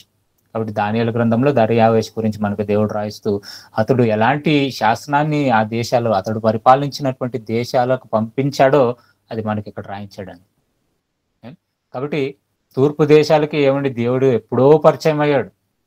ఏమంటే చాలా మంది ఏమనుకుంటారంటే తోమా గారు వచ్చిన తర్వాత ఇండియాకి వచ్చింది, లేదా తోమా గారు కాకపోతే బ్రిటిషర్ల ద్వారా వచ్చిందని చెప్పి ఏమంటే మతోన్మాదులు ఈ మధ్య కాలంలో ఏమంటే విరవేగిపోతున్నారు. వాళ్ళందరినీ పక్కన పెట్టేసి బ్రిటిషర్లకి ఏమంటే, మీకు ఒక విషయం చెప్పనా, బ్రిటిష్కి సువార్త వెళ్ళడానికి ముందే ఇండియాకి సువార్త వచ్చిందండి. మన ఇండియాకి సువార్త వచ్చిన తర్వాత బ్రిటిషర్లకు సువార్త వెళ్ళింది. ఇది చాలా మందికి తెలియదు. చరిత్రను మీరు పరిశీలిస్తే ఏమండి ఒక 200-300 సంవత్సరాల క్రితం ముందు వరకు కూడా ఏమండి ఒక 14వ శతాబ్దము 13-14వ శతాబ్దము వరకు కూడా ఏమండి ఈ బ్రిటిషర్లు దేవుణ్ణి ఒప్పుకోలేదు, అంగీకరించలేదు. మీకు తెలుసా, ఇంగ్లీష్లోనికి, లాటిన్ భాషలో నుండి ఇంగ్లీష్ భాషలోనికి ఏమండి ఒక వ్యక్తి బైబిల్ని తర్జుమా చేశాడు. ఆ తర్జుమా చేసిన వాడిని చిత్రహింసలు పెట్టి చంపారు. బ్రిటిషర్లు అంత మోసమైన వాళ్ళు. ఏమండి వాళ్ళకంటే ముందే స్వార్థ ఇండియాకి వచ్చింది. మరి అది ఎలా వచ్చిందో మరి ముందుకు మనం చూద్దాం. కానీ ఇక్కడ మొట్టమొదటిగా మీకు అర్థమవుతున్నటువంటి విషయం ఏంటి అని అంటే, చరిత్రలో ఏమంటే చాలా మంది అనుకున్నట్లుగా మన దేశానికి లేదా ఈ తూర్పు దేశాలకి దేవుని గురించినటువంటి పరిచయం ఎప్పుడు జరిగిందంటే చాలా మంది బ్రిటిషర్స్ ద్వారా అనుకుంటారు, లేదా ఇంక వేరే ఎవరు అనుకుంటారు. కానీ ఎవరి వల్ల కాదు, కానీ అండ్ పర్షియా రాజుల ద్వారానే అది ప్రారంభమైంది. అప్పటికే క్రీస్తు వస్తాడని తెలుసు కాబట్టి ఆ వస్తాడు అని తెలుసుకున్నటువంటి తూర్పు దేశపు జ్ఞానులు ఆయన ఎప్పుడు వస్తాడని లెక్కగట్టి ఏమిటి ఆ లెక్కని వాళ్ళు ఆలోచించుకొని సరైనటువంటి టైంకి ఏమిటి వాళ్ళు వచ్చారు యెరూషలేంకి వెతుక్కుంటూ. అంటే ఆయన ఆ కాలంలో వస్తాడని వాళ్ళకి తెలుసు కాబట్టి. అది ఎప్పుడు దేవుడు రాయించాడు అని అంటే ఏంటి దర్యావేష కాలంలోనే చెప్పేశాడు ఆయన వస్తాడు, ఆయన శాశ్వత కాలం ఉంటుంది ఆయన రాజ్యం అని. కాబట్టి దానియేలు గ్రంథంలో చెప్పాడు కదా ఆ ప్రతిమను గురించి చెబుతూ, మరి ఒక్కొక్క సామ్రాజ్యము, బబులోను సామ్రాజ్యం గురించి, అలాగే మాదీయ పారసీకుల గురించి, అలాగే గ్రీక్ సామ్రాజ్యం గురించి, అలాగే రోమ సామ్రాజ్యం గురించి చెబుతూ ఈ రోమ సామ్రాజ్య కాలంలోనే ఖచ్చితంగా క్రీస్తు రక్షకుడు వస్తాడు అని దానియేలు గ్రంథంలో స్పష్టంగా మనకు రాయబడిందండి. కానీ ఈనాడు ఉన్నటువంటి ఇశ్రాయేలీలకి ఇంకా కూడా ఏమండి అది అలగలేదు. ఇంకా వస్తాడు అనుకుంటున్నారు తప్పిస్తే ఏమండి వచ్చాడు అనేటువంటి సంగతే వాళ్ళకి ఆ లెక్క వాళ్ళ వాక్యం చదివినా కూడా వాళ్ళకి అర్థం కావట్లేదు. కాబట్టి దేవుడి పరిచయం ఎప్పుడు జరిగింది అని అంటే ఈ పర్షియా దేశపు రాజుల కాలంలోనే జరిగిందండి. ప్రప్రదంగా దర్యావేషు రాసినటువంటి శాసనం ఏదైతే ఉందో ఆ శాసనం ద్వారానే నిజమైనటువంటి దేవుని గురించి వాళ్ళు తెలుసుకున్నారు. మరి ఆయన కుమారుడు భూమి మీద జన్మిస్తాడని, ఆయన రక్షిస్తాడని, రక్షకుడుగా వస్తున్నాడని చెప్పి తెలుసుకున్నటువంటి ఆ తూర్పు దేశపు జ్ఞానులు ఎవరైతే ఉన్నారో వచ్చి దర్శించారండి. దీని వెనకాల ఇంత చరిత్ర ఉందో వాళ్ళు ఊరికనే రాలేదు అండి. మనం అనుకుంటాం ఏదో చదివేస్తుంటాం, మత్తయి సువార్త చదవగానే అండి క్రీస్తు పుట్టాడని, క్రీస్తు పుట్టినప్పుడు జ్ఞానులు వచ్చారండి, జ్ఞానులు వచ్చి బంగారు సామ్రాణి బోళం అందించి వెళ్ళిపోయారండి అని పాటలు పాడుకుంటూ ఏమండి మనం ఊరికి అలా కథగా చెప్పుకుంటున్నాం. కానీ వాళ్ళకి ఎవరు చెప్పారు అది ఆయనే నిజమైన రక్షకుడు అని ఎవరు చెప్పారు, వాళ్ళకి ఎలా తెలుసు అని అడిగితే మాత్రం ఏమండి చరిత్రల గురించి మనం ఆలోచించాం ఎప్పుడు కూడా. కాబట్టి ఆలోచించాలి. చరిత్రలో వాళ్ళు ఆ పర్షియా రాజుల కాలంలో చదివినటువంటి ఆ చరిత్రను వాళ్ళు తరతరాలుగా గుర్తుంచుకొని ఏ తరంలో ఆయన పుడతాడో తెలుసుకొని ఆ తరంలో కరెక్ట్గా వచ్చారండి. ఇక క్రీస్తు యొక్క పరిచయం మరి తూర్పు దేశాలకు ఎలా జరిగింది అని మనం ఆలోచించినప్పుడు అండి, ఎస్పెషల్లీ చాలా మందికి ఉన్నటువంటి నమ్మకం ఏంటి అని అంటే మన దేశానికి ఎలా వచ్చిందో మనం ఆలోచిద్దాం. మిగతా దేశాల గురించి పక్కన పెడితే మన దేశానికి ఎలా వచ్చింది అని మనం ఆలోచిస్తే ముందుగా అందరు చెప్పేది ఏంటి అని అంటే తోమా గారు మరి వచ్చారండి. తోమా గారు ప్రారంభ శతాబ్దంలో మరి భారతదేశానికి వచ్చాడు. భారతదేశానికి వచ్చి కేరళలోని ఒక ప్రాంతానికి వచ్చి మరి అక్కడ స్వార్థను ప్రకటించి అక్కడ నుండి ఆయన కొంత దూరం ప్రయాణం చేసి అలాగే తమిళనాడుకు వచ్చి తమిళనాడులో కూడా కొంతవరకు అక్కడ స్వార్థను ప్రకటిస్తున్న కాలంలో అక్కడ కొంతమంది అతన్ని చంపారు అనేటువంటిది ఇప్పటి వరకు కూడా చాలా మంది నమ్ముతున్నటువంటి చరిత్ర. క్రైస్తవులందరూ కూడా ఇదే చరిత్రనే నమ్ముతున్నారు. ఇంకా ఏం చెప్తారు, ఒక అడుగు ముందుకు వెళ్తే ఏమని చెప్తారు అని అంటే, మరి తోమ గారి యొక్క సమాధి ఏమని చెన్నైలో ఉంది, ఒక చర్చిలో ఉంది అని చెప్తుంటారండి. మరి ఇది నిజమా అని మనం ఆలోచిస్తే పిల్లరా, మొట్టమొదటిగా నిజంగా అక్కడ తోమ గారి సమాధి ఉందా లేదా చూద్దాం. తర్వాత తోమ గారు వచ్చారో లేదో ఆలోచిద్దాం. అంటే ఒక పిక్చర్ ఉంటుంది చూడండి, అక్కడ ఆ చర్చిలో నిజంగా ఏముంది అని మనం ఆలోచిస్తే అంటే నిజంగా అక్కడ తోమ గారి సమాధి అయితే అక్కడ లేదండి.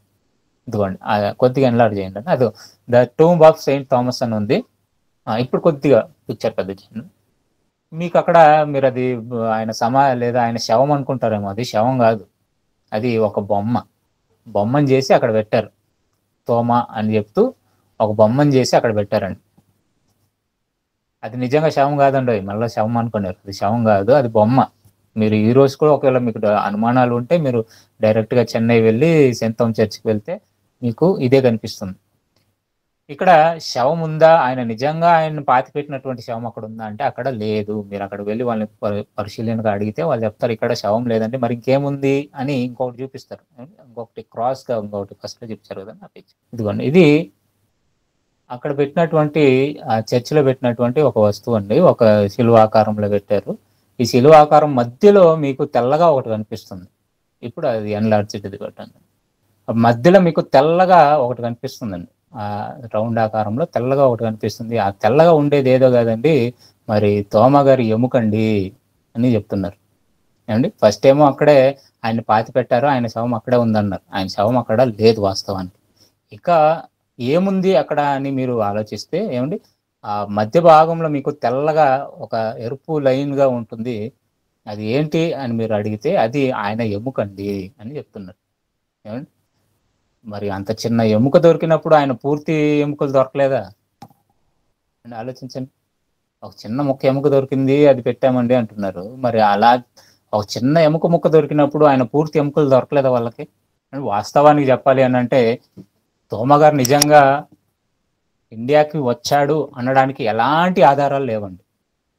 ఆధారాలు లేవు. కానీ బైబిల్ని అడిగితే బైబిల్ ఒక మాట చెప్తుంది. అపోస్తుల కార్యములు 8వ అధ్యాయము 1వ వచనం నుండి 4వ వచనం వరకు మనం చూసుకున్నట్లయితే అపోస్తుల కార్యములు 8వ అధ్యాయము 1వ వచనం నుండి 4వ వచనం వరకు. ఆ కాలమందు యెరూషలేములోని సంగమునకు గొప్ప హింస కలిగినందున అపోస్తలులు తప్ప అందరూ యూదయ సమరయ దేశముల యందు చెదిరిపోయిరి. మనుషులు చాలా ఇక్కడ మనం చూసుకున్నట్లయితే ప్రారంభ శతాబ్దంలో యెరూషలేములో సంఘము వర్ధిల్లుతుంది. అపోస్తలులందరూ కూడా యెరూషలేములోనే ఉన్నారు. మళ్ళా ఆ సంఘానికి చేర్చబడుతున్న వారందరూ కూడా యెరూషలేములోనే ఉన్నారు. మరి సౌలు గారి కాలం వచ్చేసరికి ఏం చేశాడంటే అతడు హింస పెడుతున్నటువంటి విషయాన్ని తెలుసుకున్నటువంటి సంఘం అంతా కూడా ఏమైంది అని అంటే ఒక్కొక్క ప్రాంతానికి చెదిరిపోయారు. కానీ అక్కడ రాయబడినటువంటి ప్రాముఖ్యమైనటువంటి విషయం ఏంటంటే అపోస్తులు తప్ప అందరూ వెళ్ళిపోయారని రాయబడింది. చాలా వరకు అందరూ చెదిరిపోయారు. అంటే అపోస్తులు ఎక్కడున్నారు? యెరూషలేములోనే ఉన్నారు. యెరూషలేములోనే ఉండి ఏమంటే వాళ్ళు దేవుని పనిలో ఉన్నారు. కాబట్టి అపోస్తులలో తోమ కూడా ఒకడు. కాబట్టి ప్రారంభ శతాబ్దంలో తోమ వచ్చాడా అనడానికి సరైనటువంటి ఆధారాలు లేవు. మరి ఎందుకండి మరి తోమ వచ్చారని ఎలా చెప్పారండి వీళ్ళు అని మనము ఆలోచిస్తేనండి ఒక పుస్తకం దొరికిందండి. ఆ పుస్తకము యాక్ట్స్ ఆఫ్ థామస్ అనేటువంటి ఒక పుస్తకం ఉంటుంది. యాక్ట్స్ ఆఫ్ థామస్ అని. ఇది క్రీస్తు శకం 300 సంవత్సరంలో ఎవరో ఒక వ్యక్తి ద్వారా రాయబడింది. అది ఎవరు రాశారో అంటే మనకు తెలియదు. ఒక వ్యక్తి మరి తోమా గురించి యాక్ట్స్ ఆఫ్ తోమా అనేటువంటి ఒక పుస్తకాన్ని రాశాడు. ఆ పుస్తకంలో ఏమని రాశాడు అని అంటే తోమా గారిని దేవుడు ఈ అపోస్తులందరూ యెరూషలేములో హింస కలిగిన తర్వాత కొంతకాలానికి వీళ్ళందరూ యెరూషలేములో ఉన్నప్పుడు దేవుడు తోమా దగ్గరికి వచ్చి క్రీస్తు తోమా దగ్గరికి వచ్చి నువ్వు ఇండియాకి వెళ్ళాలని చెప్పాడు. అప్పుడు తోమా ఏమంటాడంటే లేదు నేను వెళ్ళను అని అన్నప్పుడు బలవంతంగా దేవుడు ఏం చేశాడంటే తోమాని ఈ వ్యాపారవేత్తలకు అమ్మేశాడు. ఆ వ్యాపారవేత్తలకు అమ్మేస్తే, ఈ భారతదేశంలో వ్యాపారం చేస్తున్న వాళ్ళకి అమ్మేస్తే వాళ్ళు అతన్ని ఏమంటే ఇండియాకి తీసుకొని వచ్చారు. అతడు ఇక్కడికి వచ్చిన తర్వాత చాలా అద్భుత కార్యాలను చేశాడని చెప్పి ఆ పుస్తకంలో రాయబడింది. కానీ క్రైస్తవ ప్రపంచంలో నిజంగా యథార్థంగా వాక్యం తెలిసిన వాళ్ళు ఎవరు కూడా ఆ పుస్తకాన్ని అంగీకరించలేదు. కారణం ఏంటి అని అంటే అందులో చాలా వాక్య విరోధమైనటువంటి విషయాలు చాలా రాయబడ్డాయి. మొట్టమొదటిగా ఏమండి, తోమ గారు ఎన్నో అద్భుతాలు చేశాడు ఇక్కడ అని చెప్పి రాశాడు. ఆ అద్భుతాలలో మీరు ఒకవేళ మీకు ఆ పుస్తకం ఎప్పుడైనా దొరికితే చదవండి. చాలా వాక్యానికి విరోధమైనటువంటి విషయాలు రాయబడ్డాయి. మొదటిగా అసలు దేవుడు రావడం ఏంటి, అసలు తోమని ఏమండి వ్యాపారవేత్తలకు అమ్మడం ఏంటి, అది చాలా పెద్ద తప్పు అండి. అసలు దేవుడు అమ్మడం ఏంటి, ఆయన దేవుడు అమ్ముకుంటాడు మనుషుల్ని? సరే, ఆయన వచ్చిన తర్వాత ఇక్కడ ఏమండి చనిపోయినటువంటి వ్యక్తి కొరకు ఒక వ్యక్తి ప్రార్థన చేస్తూ డైరెక్ట్ గా పాతాళానికి వెళ్ళిపోయి పాతాళంలో నుంచి పిలుచుకొని వచ్చాడట. డైరెక్ట్ గా పాతాళంలోనికే వెళ్ళిపోయి ప్రార్థన చేస్తూ ఆ ప్రార్థనలోనే అలా పాతాళంకి వెళ్ళిపోయి చనిపోయినటువంటి ఒక్క వ్యక్తిని బతికించుకొని వచ్చాడు. అండ్ ఇలాంటివి చాలా ఉన్నాయి. ఒక గాడిద మాట్లాడించినట్టుగా కూడా ఏమంటే కొన్ని రాశారు. కాబట్టి క్రైస్తవ ప్రపంచం ఎవరు కూడా ఈ మాటలను ఒప్పుకోలేదు. కానీ అప్పుడు ఉన్నటువంటి క్యాథలిక్స్ వారు ఏం చేశారంటే ఒక అడుగు ముందుకు వేసి దీన్ని ప్రబలం చేశారు. ఎక్కువగా మీరు చూడండి, క్యాథలిక్స్ వాళ్ళే దీనిని ఎక్కువగా ఏమంటే ప్రచారం చేస్తుంటారు. కాలక్రమేణా నిజంగా జరిగినటువంటి చరిత్రను తెలియనటువంటి క్రైస్తవులు ఏం చేశారంటే అది నిజమని ఒప్పుకునేశారు. కానీ అందులో వాస్తవం లేదండి. అంటే చరిత్రపరమైనటువంటి సరైనటువంటి ఆధారాలు ఎక్కడ కూడా లేవు. ఇక ఆ సెయింట్ థామస్ అనేటువంటి చర్చ్ ఎప్పుడు కట్టబడింది అని అంటే ఎవరి ద్వారా కట్టబడింది అని మనం ఆలోచిస్తేనండి 1535 AD, అంటే ఒక 500 సంవత్సరాల క్రితము ఏమంటే డచ్ వాళ్ళు, పోర్చుగీస్ వాళ్ళు, ఇంగ్లాండ్ వాళ్ళందరూ కూడా ఏమంటే మన దేశానికి వచ్చి ఇక్కడ ఉన్నటువంటి వాళ్ళని ఆక్రమించుకుంటున్నటువంటి కాలంలో ఏమండి ఈ సెయింట్ థామస్ అనేటువంటి చర్చ్ కట్టడం జరిగింది. వాళ్ళు ఏం చేశారంటే ఇది థామస్ సమాధి అని చెప్పి థామస్ కి గుర్తుగా మేము కట్టామని చెప్పి ఏమంటే ప్రచారం చేయడం జరిగింది. ఎప్పుడు ఈ పుస్తకాన్ని చదివి, యాక్ట్స్ ఆఫ్ థామస్ అనేటువంటి పుస్తకాన్ని చదివి ఆ పుస్తకంలో రాయబడినటువంటి విషయాలను ఆధారం చేసుకొని ఇక్కడ ఒక మందిరం కట్టడం జరిగిందండి. వాస్తవానికి అక్కడ ఆయన శవం లేదు, ఆయన ఇక్కడికి వచ్చినట్లుగా ఆధారాలు కూడా లేవండి. ఇక ఈ యాక్ట్స్ ఆఫ్ థామస్ అనేటువంటి పుస్తకమే కాదండి, ఇంకా చాలా పుస్తకాలు క్రీస్తుకి ఉన్నటువంటి అపోస్తులు ఎవరైతే ఉన్నారో వాళ్ళ గురించినటువంటి రాయబడినటువంటి కొన్ని పుస్తకాలు ఉన్నాయి. అందులో చాలా తప్పులు ఉంటాయి. వాటిల్నే ఏమండి నాస్టిక్ గాస్పల్స్ అంటారు.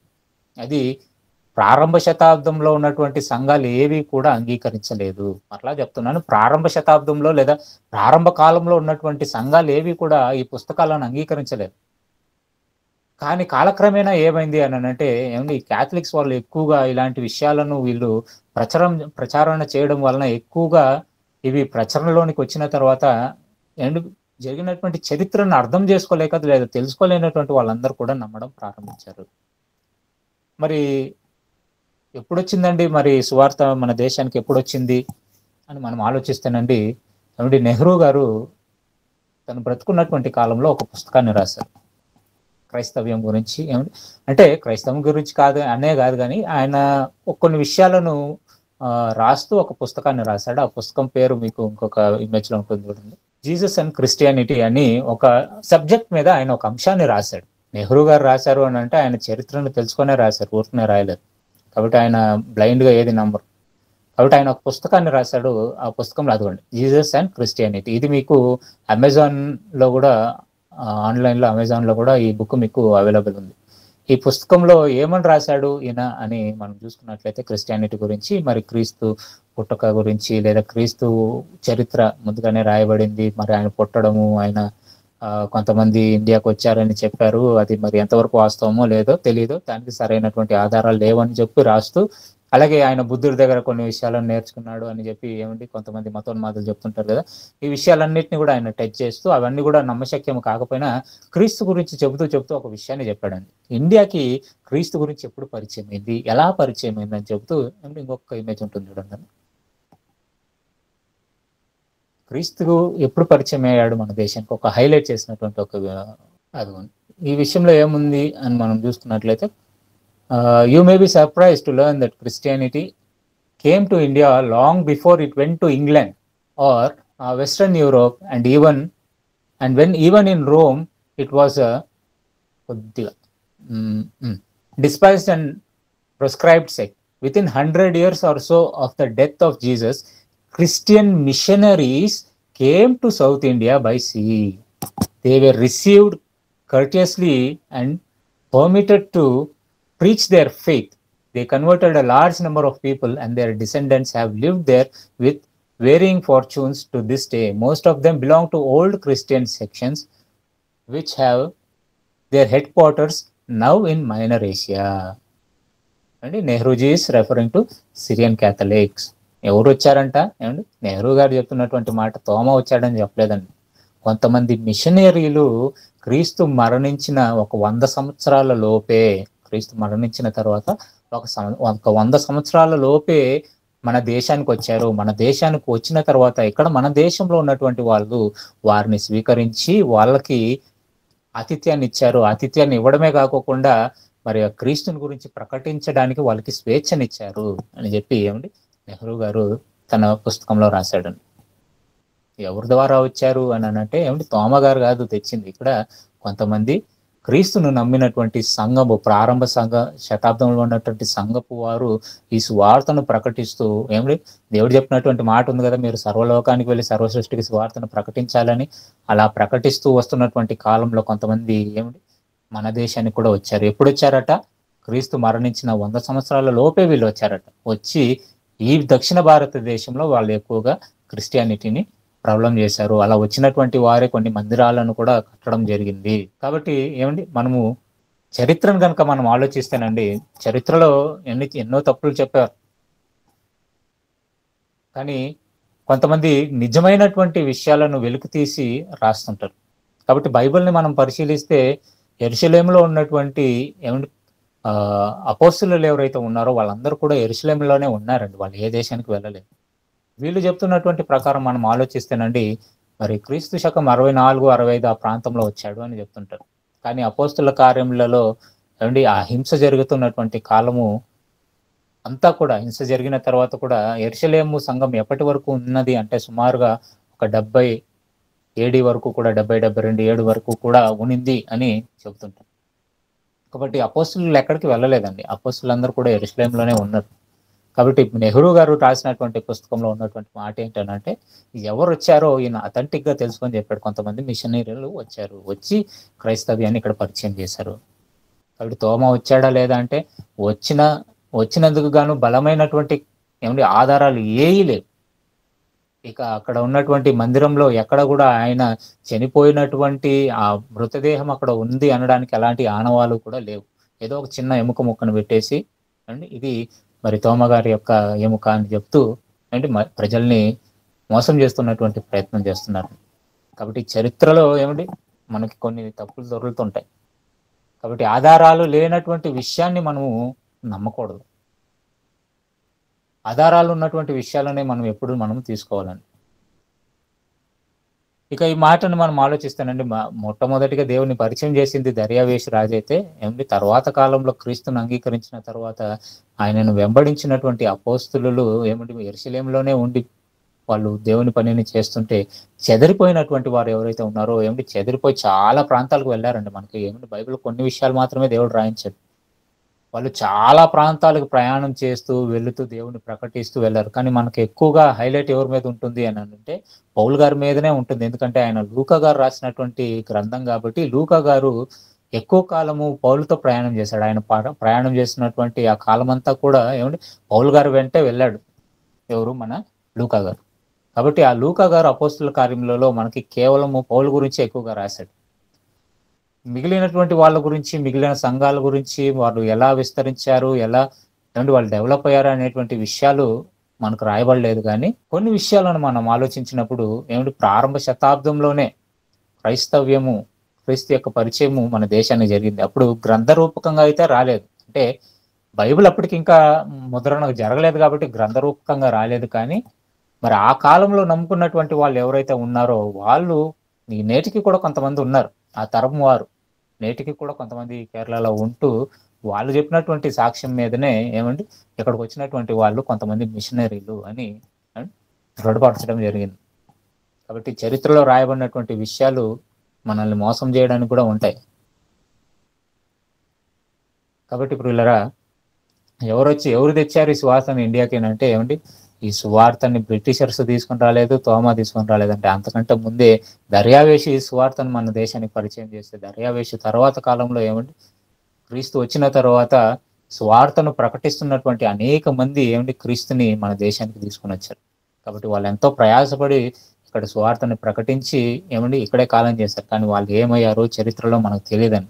ఎందుకనంటే అప్పట్లో క్రీస్తు ఏమిటి గొప్ప వ్యక్తి ఏం కాదు.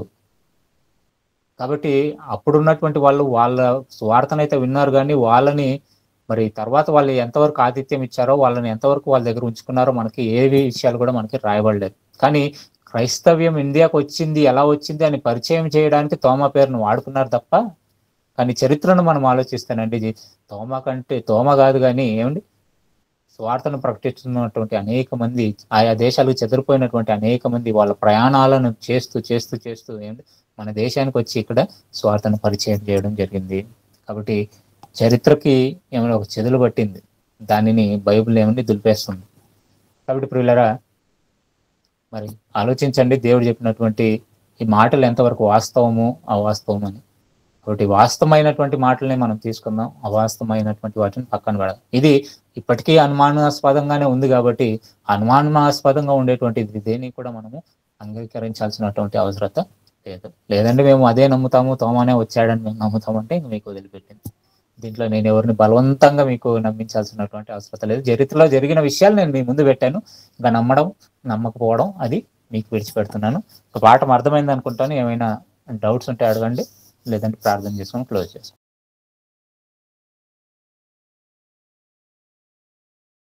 అన్న 2 డౌట్స్ అడుగుతున్నారు కదా. మొదటిది వచ్చన్నా, మరి ఇస్రాయేల్ కి ప్రస్తుతం ఉన్న తెలివితేటలు కానీ అప్పటికున్న తెలివితేటలు కానీ వాళ్ళు ప్రత్యేకించబడిన వారని దేవుడు చెప్పిన మాట కారణంగానే మరి ఇప్పుడు కూడా ప్రస్తుతం చూస్తే వారు టెక్నాలజీ వైజ్ కానీ వారి యొక్క తమ ఉన్న ప్రదేశాన్ని వారు కాపాడుకునే విషయంలో చుట్టూ శత్రువులు ఉన్నా కానీ మరి లేటెస్ట్ టెక్నాలజీ ఎక్విప్మెంట్స్ ఇవన్నీ ఆ దేశాల మీద ఏ బాంబులు కానీ వేవి పడకుండా మరి వారు కాపాడగలుగుతున్నంత జ్ఞానం వాళ్ళ దగ్గర ఉంది. మరి అంతేకాకుండా మరి వారికున్న ఆ భూమి ఏదైతే ఉందో మరి వ్యవసాయానికి సంబంధించి అంటే సహాయపడే భూమి కాదు, ఇసుక ప్రాంతం అక్కడ మనం చూడొచ్చు. అయినా కానీ వ్యవసాయం ఎలా చేయాలి అనేది వాళ్ళు నేర్చుకోవడమే కాకుండా ప్రపంచానికి వారి టెక్నాలజీ నేర్పిస్తున్నారు. మరి ఇలాగే చెప్పుకుంటూ పోతే చాలా విషయాలు ఉన్నాయి ఇస్రాయేల్ గురించి, వాళ్ళ టెక్నాలజీ గురించి మాట్లాడాలి అంటే వారు ఏ రంగంలో తీసుకున్నా కానీ వారు పైగా ఉన్నారు. కానీ ప్రపంచంలో మిగతా దేశాలు పోల్చుకుంటే వారు పై ఎత్తునే ఉన్నారు కానీ కింద ఎత్తున లేదు. కానీ ఎందుకు మరి ఇంత చిన్న విషయాన్ని మరి దానియేలు గ్రంథం 3వ అధ్యాయం నుంచి చివరి వచనాల్లో మరి రాజుగారు మరి ఈయన నిజమైన దేవుడు, ఈ దేవుడు ఇంకెవరు ఉండవు, ఈ దేవుడు ఇంకెవరు లేరు, దానియేలు దేవుడు నిజమైన దేవుడు అని చెప్పించడం, అక్కడున్న ఆ దేశం చుట్టూ చాటించడము జరిగినప్పటికీ కూడా మరి వారు ఎందుకు ఇంత చిన్న విషయాన్ని మర్చిపోయారు. అలాగే క్రీస్తు పుట్టుకను గురించి అంత చక్కగా మరి ఎజ్రా గ్రంథంలోను మరి దానియేలు గ్రంథంలోను మరి ఇంత వివరంగా ఈవెన్ పేర్లతో కూడా రాయబడినప్పటికీ కూడా మరి ఇంత చిన్న విషయాన్ని ఎందుకు వాళ్ళు మర్చిపోయారు అనేది ప్రశ్న. మంచి ప్రశ్న అన్న. చాలా మంది ఇస్రాయేల్ టెక్నాలజీ గురించి ఎక్కువగా మీరు అది గొప్ప టెక్నాలజీ, దానికి సాటి లేదని అనుకుంటున్నారు. కానీ అది గొప్ప టెక్నాలజీ ఏం కాదు. ఎందుకంటే వాళ్ళని అటాక్ చేసే వాళ్ళు సరైనటువంటి వాళ్ళు లేరు. వాళ్ళని అటాక్ చేసేటువంటి ఆయుధాలు ఉన్నటువంటి దేశాలు వాళ్ళ మీద అటాక్ చేయరు. ఒకవేళ ఇదే అటాక్ ఒకవేళ అమెరికా ఇస్రాయేల్ మీద చేస్తే ఎవరిపై చేయవుతుంది ఆలోచించండి.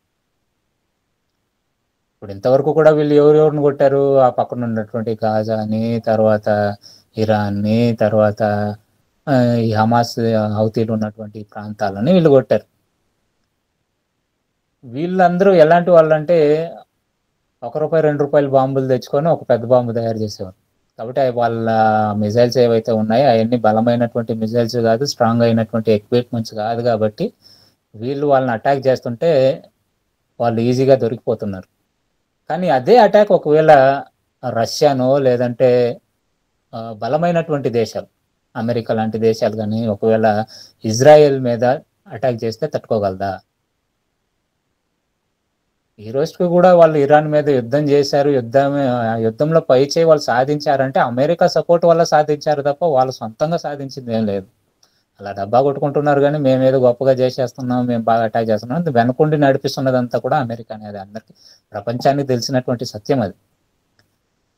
ఇక వీళ్ళు మిగిలిన ఈ అరబ్ దేశాలు ఏవైతే ఉన్నాయో వాళ్ళన్నిటికీ కూడా ఏం చేసిండ్రు, ఈ అమెరికా లాంటి దేశాలు ఏం చేసిందని అంటే బలమైనటువంటి ఆయుధాలు వీళ్ళు తయారు చేసుకొని ఇవ్వకోకుండా వాళ్ళ మీద రెస్ట్రిక్షన్స్ పెట్టారు. ఇప్పుడు మొన్న ఇరాన్ మీద ఎందుకు యుద్ధం జరిగింది, ఎందుకు వాళ్ళని అటాక్ చేశారు అని అంటే వాళ్ళకు న్యూక్లియర్ వెపన్ వాళ్ళు తయారు చేయబోతున్నారు. ఇంకా న్యూక్లియర్ వెపన్ కనుక ఏమైనా వాళ్ళు తయారు చేసుకుంటే దాన్ని వచ్చి ఇజ్రాయెల్ మీద వదిలిపెడితే ఇంక ఇజ్రాయెల్ ఏమాత్రం ఉండదు, అసలు ఇజ్రాయెల్ పేరే ఉండదు అని చెప్పి వాళ్ళకి అర్థమైపోయి అటాక్ చేశారు. ఎవరు అటాక్ చేసింది? కొంతవరకు అమెరికా, కొంతవరకు ఇజ్రాయలీలు అటాక్ చేస్తే తర్వాత అమెరికా దాన్ని లాస్ట్ స్టేజ్లో అమెరికా అటాక్ చేసి దాన్ని వాళ్ళు వాడనివ్వకుండా చేశారు. కాబట్టి వాళ్ళు సపోర్ట్ ఉంది కాబట్టి వాళ్ళు ఇది చేసుకుంటున్నారు. కానీ ఎదురుగా ఉన్నటువంటి వాళ్ళందరూ కూడా పిల్ల బచ్చాలు కాబట్టి వాళ్ళని కొట్టేస్తున్నారు ఈజీగా. కానీ స్ట్రాంగ్ అయిన వాళ్ళకి పడితే వాళ్ళు నిలబడలేరు ఎక్కువ రోజు. ఇంకా వ్యవసాయం గురించి వీళ్ళ గురించి ఏంటంటే ఈ వ్యవసాయము ఆ టెక్నాలజీ విషయంలో, వ్యవసాయం విషయంలో మీకు సైకాలజీ చదివితే ఒక టాపిక్ ఉంటుంది. ఏమని చెప్తారు సైకాలజీలో అంటే ఫెయిల్ అండ్ విన్ అంటారు. అంటే ఒకసారి నువ్వు ఓడిపోతే దాని ద్వారా నువ్వు ఏం చేయాలో నేర్చుకుంటావు. కాబట్టి వాళ్ళకున్నటువంటి బీడు బారినటువంటి ఆ భూమిని వీళ్ళు ఎలా ఇది చేసుకోవాలనేటువంటిది వాళ్ళు ఒక టెక్నాలజీ కనుక్కున్నారు. వాళ్ళు వ్యవసాయం చేశారు, మంచిగానే చేశారు. వాళ్ళకున్నటువంటి వనరులను వాళ్ళు ఉపయోగించుకున్నారు. కాకపోతే అది చాలా చిన్న దేశం కాబట్టి అలా వాళ్ళు వాడుకోవడానికి సాధ్యపడింది. అదే కానీ అది ఒక పెద్ద దేశం అంటే వాళ్ళ వల్ల ఏది కాదు. కానీ టెక్నాలజీ విషయంలో వాళ్ళు ముందుంటారు. కొన్ని కొత్త ఆయుధాలు కనిపెట్టడంలో అన్నిట్లో కూడా వాళ్ళు ముందున్నారు, ఒప్పుకుంటాం. కానీ ఇంత టెక్నాలజీ వాళ్ళు ఉన్న దేవుణ్ణి ఎందుకు వాళ్ళు అంగీకరించలేకపోతున్నారు, క్రీస్తుని ఎందుకు వాళ్ళు అంగీకరించలేకపోతున్నారు అంటే వాళ్ళు వాక్యాలన్నింటినీ కూడా లిటరల్గా తీసుకుంటున్నారు. ఆత్మ సంబంధమైనటువంటి విషయాలను ఆత్మ సంబంధంతోనే మనము ఆలోచించాలి. శరీర సంబంధమైనటువంటి ఆలోచనలు ఆలోచిస్తే ఎప్పటికీ కూడా మనకి తెగదు. వాళ్ళు ఎప్పటికీ ఏమనుకుంటున్నారంటే రాజుగా వస్తాడు దేవుని కుమారుడు, రాజుగా వచ్చి సింహాసనం మీద కూర్చుంటాడు, సింహాసనం మీద కూర్చొని ఆయన పరిపాలన చేస్తాడు అని అనుకుంటూనే ఉన్నారు తప్ప మరి ఆత్మీయ రాజ్యాన్ని ఆయన కట్టాడు అనేటువంటి ఆలోచన వారికి లేదు. అపోస్తల కార్యములు 1వ అధ్యాయంలో కూడా మనం చూసుకున్నప్పుడు ఆయన మేఘముల మీద వెళ్తున్న సమయంలోనే శిష్యులు ఆయన అడుగుతుంటారు, నువ్వు మరలా ఎప్పుడు వస్తావు, రాజ్యస్థాపన ఎప్పుడు చేస్తావు అని.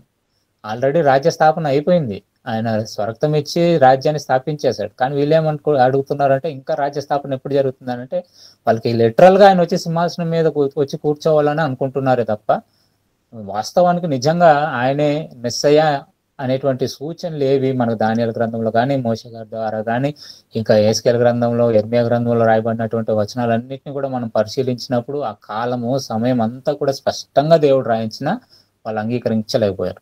గతంలో నేను మీకు ఒక పాఠం చెప్పాను, సన్మార్గంలో సమరయులు అని. సమరయులు ఎలా క్రీస్తుని అంగీకరించారు, యూదులు ఇశ్రాయేలీలు ఎలా క్రీస్తుని అంగీకరించలేదో ఆ పాఠంలో నేను వివరించాను. ఒకసారి వినండి, ఆ పాఠం మీకు అర్థమవుతుంది. కాబట్టి ఇశ్రాయేలీలు, సమరయులు ఎవరైతే ఉన్నారో వాళ్ళు దేవుడు చెప్పినటువంటి విషయాలన్నిటిని మనసులో పెట్టుకొని క్రీస్తుని ఈయనే నిజంగా రక్షకుడు అని వాళ్ళు ఒప్పుకున్నారు. ఆయన చెప్పినటువంటి మాటలు వినే. ఆయన వాళ్ళ దగ్గర ఎలాంటి అద్భుత కార్యాలు, ఆశ్చర్య కార్యాలు ఏం చేయలేదు. సమరయ స్త్రీ దగ్గరికి వెళ్ళాడు, ఆమె బతుకుని గురించి చెప్పాడు అంతే. కానీ తర్వాత వీళ్ళందరూ కూడా ఆయన దగ్గరకు వచ్చి కూర్చొని ఆయన మాటలు విన్న తర్వాత ఆయన నిజంగా రక్షకుడే, మరి పాత నిబంధనలకు రాయబడినటువంటి విషయాలు, ఈయన గురించి రాయబడినటువంటి విషయాలలో ఈయన మాకు స్పష్టంగా కనబడుతున్నాడు, ఈయన దేవుని కుమారుడు అని వాళ్ళు అంగీకరించారు. కానీ యూదులు ఏమాత్రం అద్భుత కార్యాలు, ఆశ్చర్య కార్యాలు చేసినా కూడా ఇతను దయ్యం పట్టిన వాడని చెప్పారే తప్ప వాళ్ళు అంగీకరించలేదు. కనుకనే దేవుడు ఏం చేశాడంటే వీళ్ళని శేషంగానే పెట్టాడు. వీళ్ళని ఎప్పటికీ కూడా దేవుడు వాళ్ళ పక్షాన ఉన్నాడు అని మనం అనుకోవడం పొరపాటు. కేవలం అమెరికా వాళ్ళకి సపోర్ట్ చేస్తుంది కాబట్టి ఇన్ని రోజులు అమెరికా, ఇంగ్లాండ్ ఇలాంటి దేశాలు వాళ్ళకి సపోర్ట్ చేస్తున్నాయి కాబట్టి ఇంతవరకు వాళ్ళు నెట్టుకొని రాగలిగింది. కాబట్టి వాళ్ళకి ఆయుధాలకంతా కూడా ఫండింగ్ ఎవరు చేస్తారనంటే వాళ్ళకున్నటువంటి డబ్బులతో అవ్వదు. వాళ్ళు ఫండింగ్ చేస్తున్నదంతా కూడా అమెరికా దేశం, ఇది అందరికీ తెలుసు. అన్న, ఈ ప్రశ్నకి ఇంకొక సమాచారం కూడా యాడ్ చేయాలనుకుంటున్నాను. అదేంటి అంటే మరి ఆ, అక్కడ మరి అదే ప్రపంచంలో లేకుంటే భూభాగంలో మరి చరిత్ర చూసుకున్నప్పుడు సౌలు గారి దగ్గర నుంచి లేకుంటే అబ్రహాం దగ్గర నుంచి, మరి అబ్రహాం గారు టర్కీ ప్రాంతానికి చెందిందని చరిత్రలో మనం చూసుకుంటున్నాం. కాకుంటే మనం సౌలు దగ్గర నుంచి తీసుకున్నప్పుడే అదే భూభాగంలో సౌలు గారి దగ్గర నుంచి మరి క్రైస్తవ చరిత్రను మనం చూడొచ్చు. యేసుప్రభు వారి వరకు, అంటే యెరూషలేములోనే యేసుప్రభు వారు పుట్టి అక్కడే ప్రవక్తలు ఉండి మరి అక్కడ సేవ జరిగించి మరి అక్కడ గ్రంథాలు రాసి అక్కడ సమాజ మందిరంలోని సువార్త ప్రకటన చేసి, అంటే వారు నమ్మవలసినవన్నీ కూడా మరి అక్కడే ఆ భూ ప్రాంతంలో ఉన్న, కానీ వాళ్ళు నమ్మలేకపోతున్నారు. ఎంత దూరంగా ఉన్నా మరి అనేకమైన దేశాలు చూడకనే నమ్ముతున్నారు. కానీ అక్కడే యేసుప్రభు వారు పుట్టి బెత్లెహేం అక్కడే ఉండి, యెరూషలేం అక్కడే ఉండి, దేవాలయం సొలొమోన్ గారి దేవాలయం కూడా అక్కడ, సొలొమోన్ గారి దేవాలయం కూడా అక్కడే ఉంది. అనేక మంది నెహెమ్యా గారు కానీ ఎజ్రా గారు కానీ ప్రవక్తలు అందరూ పుట్టిన గడ్డ అది అయినప్పటికీ కూడా వారు క్రైస్తవాన్ని నడిపించవలసిన దౌరిలో వాళ్ళు ఉండాలి. కానీ ఈ రోజే వాళ్ళు ఇప్పుడు కూడా మరి యేసు ప్రభు మరి దేవుడు కాదు, మరి అని రాబోయే మెస్సయ్య వస్తాడు అని ఇంత దీనమైన పరిస్థితిలో ఉండడానికి గల ప్రధానమైన కారణమే అనేది ప్రశ్న. అన్నా, ఒక కాలంలో దేవుడే వాళ్ళతో డైరెక్ట్ గా మాట్లాడినా కూడా వాళ్ళు వినలేదు. ఇప్పుడు ఎంతమంది ప్రవక్తలను చూసినా, ఎంతమందిని చూసినా ఏం ప్రయోజనం ఉంటుంది? వాళ్ళ దగ్గరుండి మోషే గారు దేవునితో మాట్లాడుతున్న విషయాలన్నీ కూడా వాళ్ళు చూస్తున్న కాలంలో కూడా వాళ్ళు దేవుని నమ్మక ఒక 10 రోజులు మోసే పైకి వెళ్ళిపోగానే కిందకు వచ్చి వీళ్ళు దూడం చేసుకున్నటువంటి జనాంగం ఉంది. అలాంటి వారు మనం ఇప్పుడు దేవుడే వచ్చి చెప్పినా కూడా వాళ్ళు నమ్మే స్థితిలో లేరు. కాకపోతే ఏంటంటే వాళ్ళు లేఖనాల్లో రాయబడినటువంటి ఆ సారం ఏదైతే ఉందో వాళ్ళని అర్థం చేసుకోలేకపోతారు అంతే. వాళ్ళకి ఎంతవరకు కూడా వాళ్ళు ఫిజికల్ మైండెడ్ గానే ఉంటారు కానీ స్పిరిచువల్ మైండెడ్ గా లేరు. టెక్నాలజీ విషయంలో అంతా కూడా అప్పటి నుంచి కూడా వాళ్ళు యుద్ధాలు చేసిన ఆ నైపుణ్యత ఉంది కాబట్టి ఆ తరాలలో వాళ్ళు అలా గడుపుకుంటూ వస్తూ ఆ యుద్ధ ప్రావీణ్యతను వాళ్ళు పొందుకున్నారు. కానీ అదే ఫిజికల్ గా దేవుడు మాకు హెల్ప్ చేస్తాడు అనేటువంటి ఆ మైండ్ లోనే ఉన్నారు తప్ప స్పిరిచువల్ గా వాళ్ళు దేవుని గురించి ఆలోచించడం లేదు. అన్న, చివరి ప్రశ్న అన్న, మరి ఈ ప్రశ్నకి సమాధానం ఆల్రెడీ చాలాసార్లు విన్నాం అనుకున్నాను, బట్ స్టిల్ మీరు అడుగుతున్నారు కనుక నేను అన్న అడుగుతున్నాను. యూదులు భారతదేశానికి ఎలా వచ్చారు? యూదులు ప్రారంభ శతాబ్దంలో జరుగుతున్నటువంటి హింస జరిగినప్పుడే చాలా మంది చెదిరిపోయారు. ఆ చెదిరిపోయినటువంటి వారిలో చాలా మంది ఇండియాకి వచ్చారన్న. ఇది మొదటి శతాబ్దంలోనే జరిగింది. మీకు ఇప్పటికీ కూడా మీరు కేరళలో కోచిన్ ప్రాంతానికి వెళ్తే కోచిన్ ప్రాంతంలో ఇప్పటికీ కూడా అక్కడ యూదులకు సంబంధించినటువంటి ఒక ఇది ఉంటుంది, ఒక ప్రాంతం ఉంటుంది.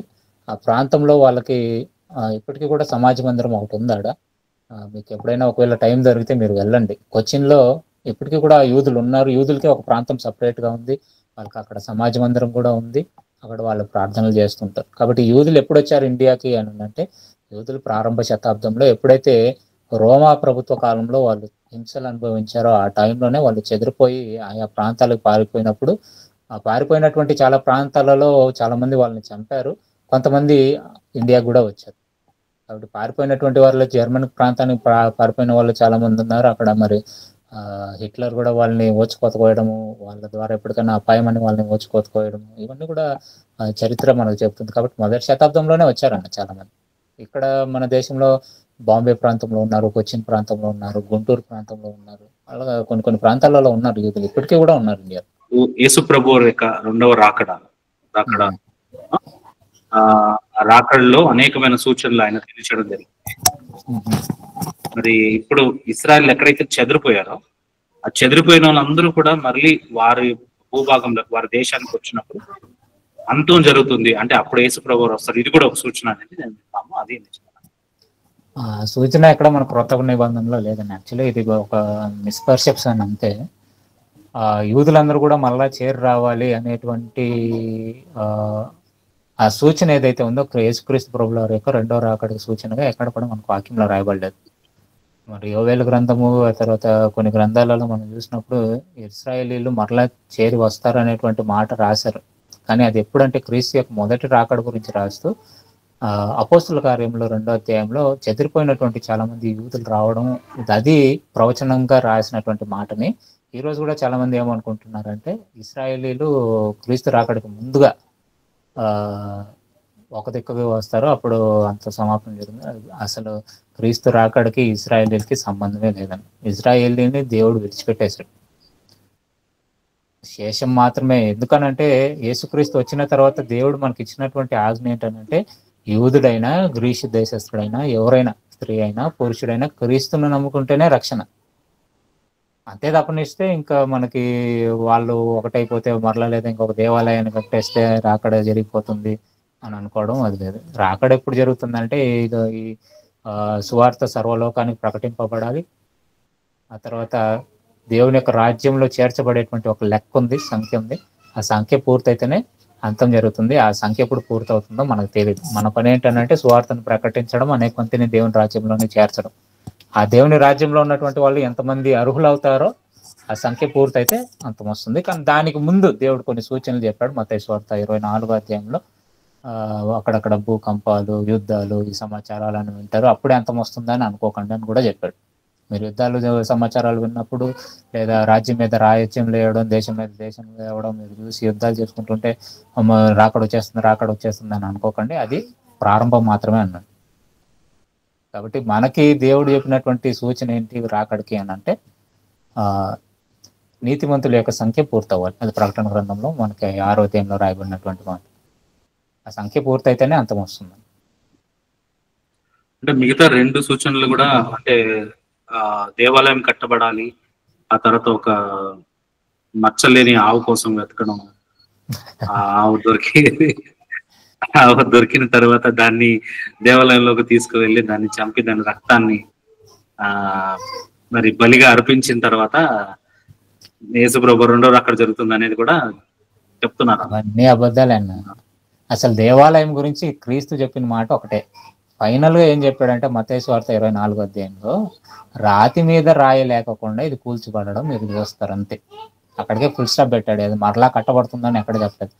మొదటి దేవాలయము సొలొమోను కట్టినటువంటి దేవాలయము కూల్చబడుతుందని చెప్పాడు. కూల్చబడిన తర్వాత అది ఎప్పుడు మరలా కట్టబడుతుందని చెప్పాడు. అలా కట్టబడినటువంటి మందిరము యొక్క ప్రభావం ఎంతవరకు ఉంటుందో కూడా చెప్పాడు. దానికి గొప్ప ప్రభావం లేకపోయినా రెండోసారి కట్టబడింది, క్రీస్తు వచ్చేదాకా అలా ఉంది అని అలా పెట్టాడు దాన్ని అంతే.